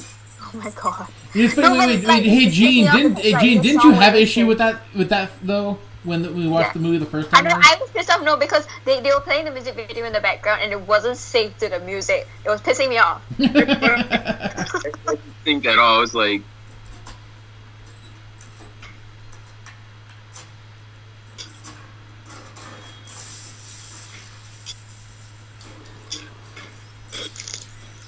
And I just remember the press being so annoying, and like every interview they'd be like, It was "Oh my about god, Blackpink. Ezra, you like Blackpink," and he would have to be like, "Yeah, I love Blackpink." Like, oh, so annoying. Bruce is such a creep. He was just sitting there in the dark. That's in character Bruce Wayne. Oh, right? it He's is. just such a freak. Well, here, and that's the thing too. Like Zack understands that, and this is the first movie where like someone or people other than Alfred rightfully call him out. Yeah, like that's the thing. Like of being like a long-time Batman fan, the real Batman fan is just making fun of Bruce Wayne nonstop. Mm-hmm. Because he's such a freak. He's so weird. He's so weird. Gotta make fun of him. Like, I think Titans also displays how absolutely weird Bruce is. Yeah, it's like. And I remember people were so mad about, you know, Bruce in Titans. It's like, they were like, they didn't make Bruce all cool like he's supposed to be. And it's like, well, Bruce has his cool moments, but for the majority, he's kind of creepy, like throwing batarangs at random people, hoping that something would happen. But also, I think understanding Batman is understanding that Batman's a dick and not in like a good way. Mm-hmm. Yeah. Like, he loves his kids. Ridiculous, man. Yeah, like, he loves his kids, you know, it's obvious about that, but he's also, like, horrible at showing it. Yeah. Like, he's choosing to do this instead of therapy. Like, how like, well-adjusted can this man possibly be? Yeah. You know, instead of going to therapy about his parents' death, I'm just gonna dress as a giant bat and punch people in the face. I mean, also, and I know we're talking about superheroes, but we're also talking about, like, how much, like, I understand, like, we're talking about superheroes here, and, like, obviously, like, Batman had to become Batman, but realistically, we're talking about, like, characters who came from an era where mental health was so stigmatized, and, like, if you needed help, you were called crazy, so dressing up like a bat made way more sense than actually confronting your problems. Yeah. Like, yes, I get the context, but the thing is, like, yeah, if you're writing a Batman who's born in the 20th century, 21st century, right? Then you have to like think about it. Be like, okay, yeah, what kind of weirdo would do this? And just run with it, right? Mm-hmm. Yeah. Much.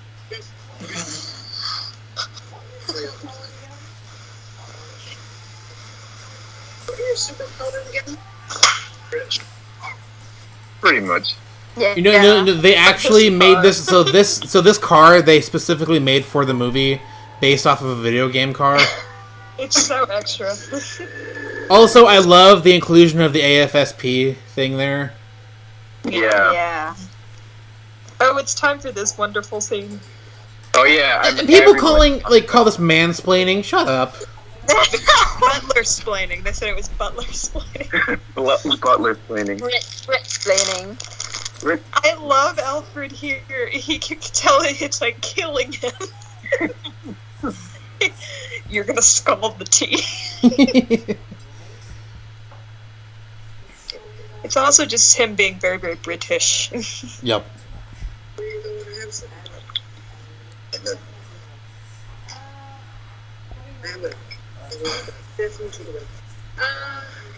What are you working on? I just like this interaction between Alfred and Diana. Oh, me too. Alfred's interactions are always great. Like, I wish we got to see more of him with the other characters too. Yeah. It's like two people who have seen enough bullshit in the world and have to deal with some crazy rich white dude who just was a bat. It's so fun to see him and Diana just be friendly with each other and kind of make fun of Bruce behind his back. And I know, we're talking about them and their dynamic here, but I also really appreciate the effort to show that, Bruce is obviously needs to upgrade his arsenal because, it's aliens that we're talking about here. Give him a lasso, too. In black, of course. I will say, I saw one reviewer being like, I'm so annoyed because we got no payoff of that. I'm like, so Batman was supposed to get a black lasso by the end of this movie? Come on. Oh, I thought she meant that We was did not get a joke. I mean, it was clearly a joke, but I thought for Batman? No. Also, I like this version of him of. I like this version of Victor trying to call on Diana instead of it just being a black screen with typing on it. Yeah. Yeah. Meet here now. He's so not graceful about it. Come on over here. Wow. Looks like product placement. So wait, this is in Gotham still, right? Yeah, we're still in Gotham. Yeah. Mm-hmm. Okay. I mean, realistically, we're in Warner Brothers Leaves Den, but we're in Gotham. Hot yoga. God, it's so ridiculous how Joss even took Zack's footage and focused so much on Gal's ass. Well, we're coming up to that scene, that dreaded scene that I held my breath for. Everyone was holding their breath please. Oh. Oh God. And it's so ridiculous too how they didn't change a single thing of Diana's dialogue for theatrical, but they changed every bit of Cyborg in this scene for theatrical. Yeah, they had him coming out of the shadows in a hoodie, like some Hunchback of Notre Dame. Yeah. As opposed to him just flying in, being like, "Hey, what's up?" And fuck the world. Love that. He's like, yeah.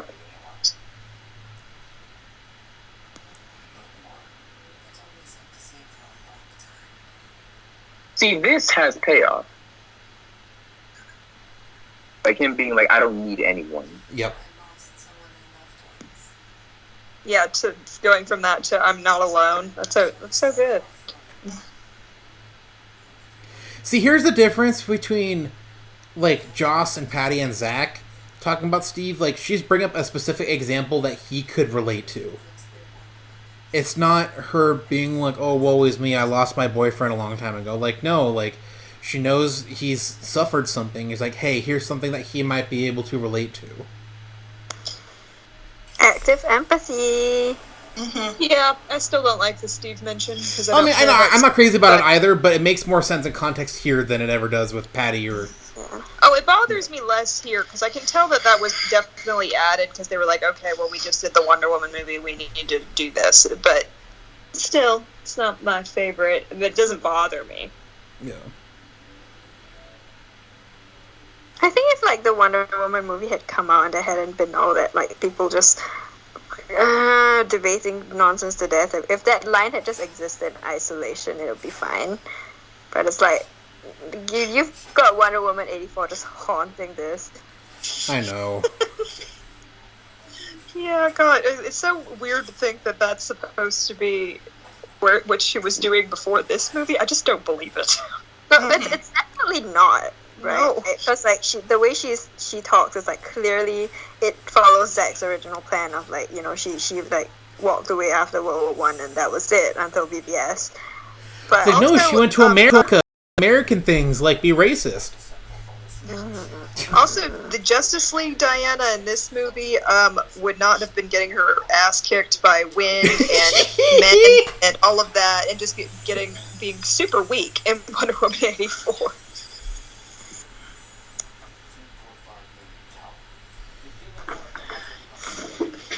Okay, this joke coming up it's a bad joke, but it's a good bad joke. Which one? The hottest thing on Earth one. Oh, the hottest thing on the planet. I love this joke. He's so cute. She dumped him. I wouldn't do that to you, Ryan. It's funny, like seeing this Ryan Choi coming like a little over a year off the CW one, who did absolutely nothing. Well, yeah, I legitimately forgot that he was even in there. Because they brought him in because you're like, oh, he might replace Brandon Routh, but like, no, they just brought him in and he didn't do anything and he left. They wasted Oscar Isaac. Wait, Did you say Oscar Isaac? Oscar Isaac? I don't think No, so. my bad. I meant the guy who played Kevin in Supernatural. Yeah. Whoever that guy is. Oscar Chow. Yeah. Oscar Isaac. I don't know why you said Kevin in Supernatural and I knew exactly who you were speaking about. God. You can definitely see Silas feeling guilty here, like, damn, like, I made Victor do this. Mm-hmm. And it's not even Victor!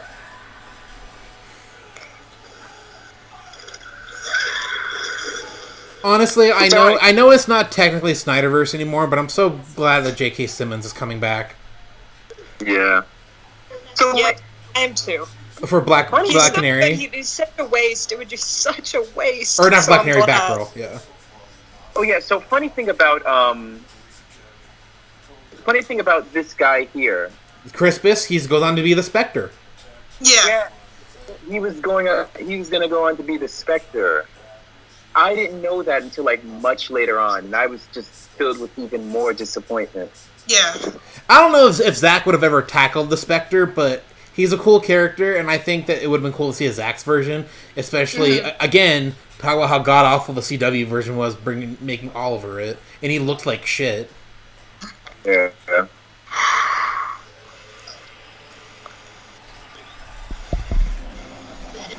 Yeah, I'm honestly, I'll be watching that Batgirl movie because it's Batgirl, and I'm excited that J.K. Simmons is in it. I hope it's good. Mm-hmm. I wonder what suit. I know I keep asking and hoping that they use the specific Batgirl suit I'm thinking of, but I know they won't. Are you talking about the purplish one that's like with the yellow logo?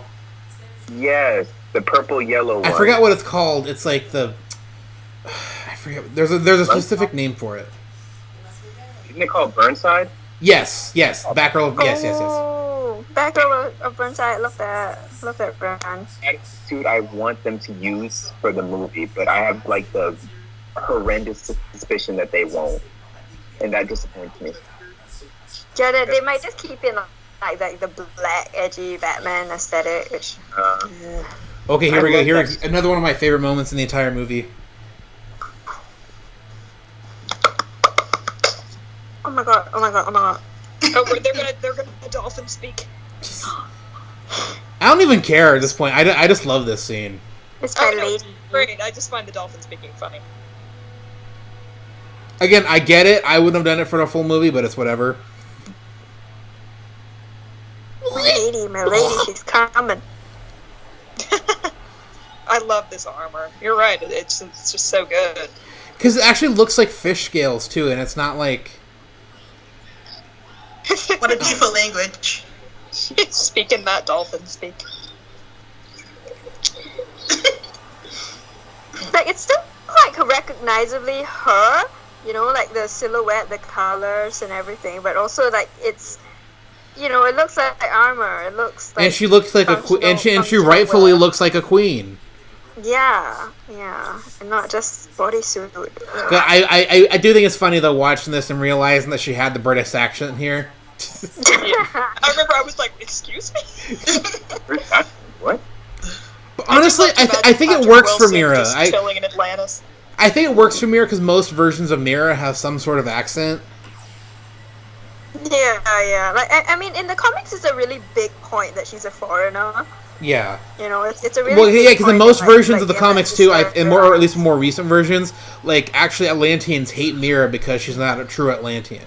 Yeah, exactly. So like, you know, I guess maybe it's that the choice to give her that accent is just grounded in that, and I like it. Okay, I like it. And I don't care if we're talking about Amber Heard here because I know the internet hates her because they love Johnny Depp's dick and his ugly ass face. God. But Amber Heard is great in this.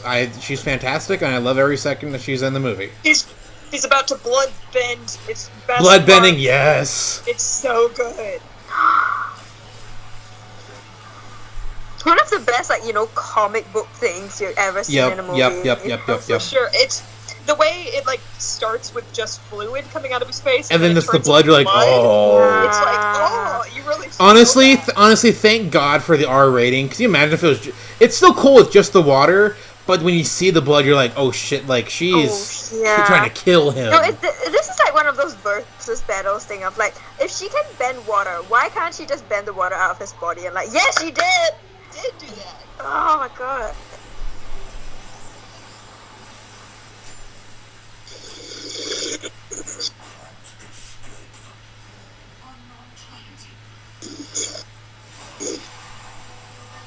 So cool. Oh, it looks painful. Honestly, it's one of the coolest things in this entire movie. Okay, and when Arthur saves her here, it's honestly like so romantic. I know, and the music too is his theme. His theme here kicks in just right, and I love this movie. God, oh my god, I remember editing GIFs of this. Like, the colors are immaculate. Wait, I'm sorry, Gene. How do you pronounce it? GIFs, don't even come at me. That was GIF. I know. Oh, so you like working with those graphics? Shit.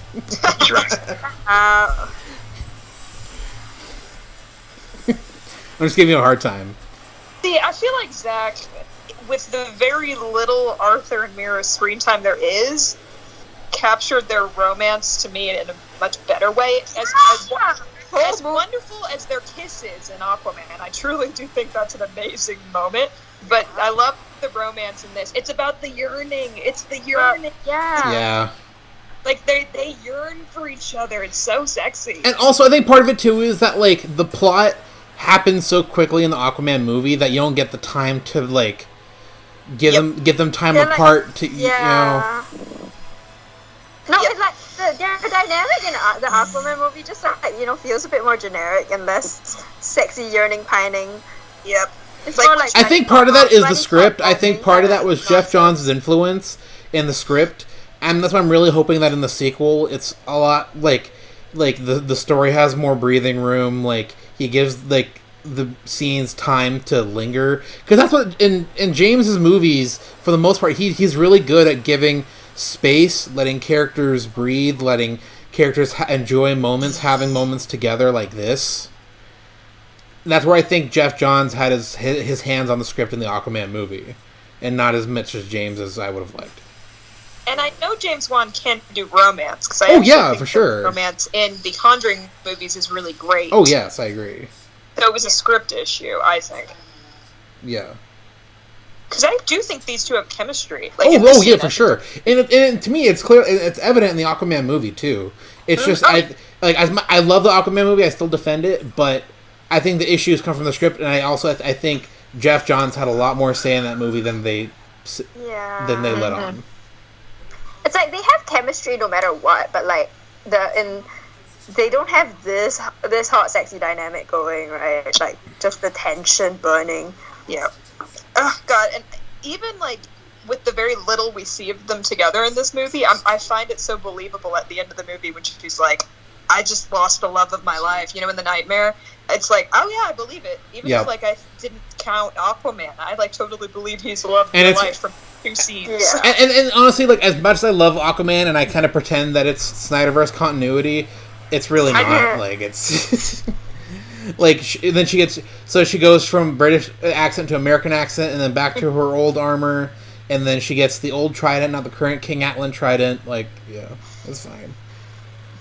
I love it, don't get me wrong, but I like the way the trident looks in Aquaman a lot better. Yeah, me too. I think here it looks a little generic. It's far more beautiful. I think the design is better. I don't like how it looks in this movie, honestly. Yeah, I agree. It just looks too generic to me. Yeah. Yeah. Like the shot in the Aquaman movie in the final fight where it's zoomed in on the trident is such a good shot. Like it is, like that's the thing. Like I know, like we have our issue with the Aquaman movie, but like there's a lot of greatness in that movie. Yeah. The final fight in that movie is amazing. The way it looks. Yeah. I love Aquaman though. I'm an Aquaman defender for sure. Like, right now, like, my Mount Rushmore of DCEU movies is Zack's movies, Birds of Prey, and Aquaman. Yeah. I'm the same. And I love Shazam, too. Mm-hmm. I enjoy Shazam. It's just, like, Zachary Levi is what takes me out of it now, the more I watch it. Yeah. And Dylan, what's his name? Who? The guy who plays Freddy. What's wrong with him? No, not the adult, the kid. Yeah, what's wrong with him? Oh, so it came out that he kind of like abused his girlfriend or something. Oh. But he's a child. He's like a 16-year-old. Wait, are we talking about the kid actor? Yeah, supposedly. Yeah, the kid actor for. All right, guys. Well, guys, here we go. Okay, well, I don't know about that. Dang. Well, wow, that was definitely not the note to end on I thought it would have been. Yeah, me neither. Pause. Mine's not pausing. Okay, I think it paused. Okay. So yeah, that was the first half of Zack Snyder's Justice League. I might have messed that up. No, you're good. No, I mean, I might have messed up what I said about Jack. No, you're fine. It was just more of the Desaad and Steppenwolf stuff, which is great. I love all the Desaad and Steppenwolf stuff. But yeah, I love this movie. I know I've nitpicked a few things, but this is the one Zack movie where I feel like there's the most to nitpick, just because it's 4 hours. He was given the reins to do all the things he wanted to do with this version of the movie. And I know, like, we've talked about, like, Zack doesn't have all the best creative decisions, and that's fine. Like, we're allowed to disagree with him. But, like, it's... If we had seen this version... Not this version, but if we had seen Zack's movie from the beginning, if it was, like, BVS being, like, the 2.5, 3 hours long, I don't think we would be as nitpicky as we are, only because this version is it's packed full of everything that Zack... Pretty much everything that Zack shot, and everything he wanted to include in this version of the movie. Yeah, so it's everything he wants, and because of that, it's not, it's not as slimmed down and as conservative with its cuts and everything that a perfect theatrical version would be. But I mean, we're appreciating it because of the product of all we've been asking for, and we get to see like Zack's vision and everything that he wanted to put into this movie, and everything that he hoped for, like the rest of the series, and all the ideas that he had, all like the little character moments that he wanted to drop in. Like, yes, we're here as fans of Zack, and you know, like, we might nitpick because that's what being a fan of Zack is, right? It's about wanting to dig into the guts of a movie and analyze it and be critical of it and discuss it. And, you know, that's what makes us Zack Snyder movie fans. Yeah. And that's what, you know, Zack makes his movies for. Yep. So, yeah, that's so, like, you know, we might complain about it, but that's just because we love it so much. Yes, and that's the thing, like, I know Zack has talked about, there's a 4-hour version of Batman v Superman that exists. I'm sure we would love it and dissect it the same way, because it's Zack. You know, it's, just because it's, you know, 4 hours doesn't mean it's all 100% fantastic 4 hours. Very rarely is that the case. I love this movie to death. It's one of my favorite movies of all time. There are still things that I think could have been done better and things could have been taken out. But overall, I absolutely love the movie. Very rarely is there, like, a true director's cut that, you know, that is given the chance to be everything that it can be like Zack's version of this movie is. You know, this was, like, pretty much a once-in-a-lifetime kind of thing. Like, as much as, you know, fans are trying to, you know, restore the Snyderverse and, like, release the Ayer cut, I just don't know. I think release the Ayer cut has more of a chance than restore the Snyderverse. But I think that this specific movie happening in this specific way, you know, I'm glad it happened. I'm, of course, like, I love this movie to death. I rewatch it constantly. But I think it was just this one-time thing, and we got, as fans, we put in the work. We showed Zack how much this movie means to us and how much his stories mean to us. Warner Brothers heard that enough to be like, okay, Zack, finish this movie and then we'll move on. You know, how they handled that still sucks, but, you know, I'm so glad that at the very least Zack got to do this, even if there are little mini things here and there that, like, again, nitpicky, like, things that, you know, don't affect the quality of the movie that drastically. Like, I still, like, enjoyment-wise, this movie was a 10 out of 10. Like, quality-wise, I put it at, like, between, like, a 9 and a 9.5. But still, like, I absolutely love this movie. Yeah. Like I said earlier, it could have been edited down to, like, 3 hours. Or even 3.5, yeah. And I think that's, like, if there was a world where, you know, Zack got to release the initial version of this movie that would have been about 3 hours, that would have been fine. And then if it came out later on, like, okay, Zack, release all you want to release your 4-hour version. Be like, oh, awesome, great, like, more of this movie. But that wasn't what happened. We got a really shitty version with a really shitty director coming in and taking over, you know, and we didn't get to even nearly see hardly any of what Zack even wanted to do. And now here we are, and I'm like, I'm not saying this because I wanted Zack to ever go through this or his family to go through this, but this is the best of a bad situation. Yeah. And I'm glad that Zack got to do it, and I'm glad his family got, you know, I'm just, if anything, I'm the most happy for Zack and his family that they got to have this see the light of day. And that they can, if they're done with DC, if this was their way of, like, moving on and kind of, you know, having that chapter of their life closed, then I'm happy for them. You know, I have nothing but the utmost love and support for them, and I'm happy to support Zack whatever he does next with Rebel Moon or all the different Army of the Dead stuff. Like, Zack has my support in that respect. If he comes back, not like Zack needs Warner Brothers at this point. He's got, like, Netflix lining up for him. Exactly, yeah. You know, he's got, like, anything he wants right now. You know, it's just like Warner Brothers didn't know what they had when they had it, and clearly they still don't, because they're refusing to follow up on the Snyderverse, which is just incomprehensible behavior. But they're sticking to their guns. So, you know, I'm not going to try and force it to happen, because, you know, if they start working with Zack because of that, they're going to be shitty to him again, and they're not going to appreciate him. So, like, why do we even want that, right? Yeah, and then, like, it's under this current regime, like, that's why I say, like, I don't know if I would even want Zack back just for him and his family's sake. Yeah, but it's exactly. Yeah. Wait, where's Well, guys, I'm gonna have to hop off, so I'll talk to you later. Oh, so yeah, that's fine. We're wrapping up anyway. So on that note, seriously, this is so much fun. We really need to I'm sure we'll talk about it more in the chat. Plan a day to watch the second half because I'd really love to do that as soon as we can because this is so much fun and I can't wait to talk about the even better back half of this movie with you guys. Yeah, this is fun and I miss talking to you guys and I hope you guys all have a good rest of your day. Yeah. Yeah, it's great to be back. Great to be back. Hopefully I can come for the next half as well. Hopefully. Yeah, we'll definitely try to make it happen, alright? Yeah. Alright, it was nice talking to you guys. Hope you guys all have a good one. Bye, guys. Yeah, bye. Bye. And for everyone listening, thank you so much. Keep an eye out for the second half of our commentary on Zack Snyder's Justice League. And follow us on Twitter at Bitter Geeks or at any of our socials that are listed below in the description. Thank you guys so much, and until next time, have a good one.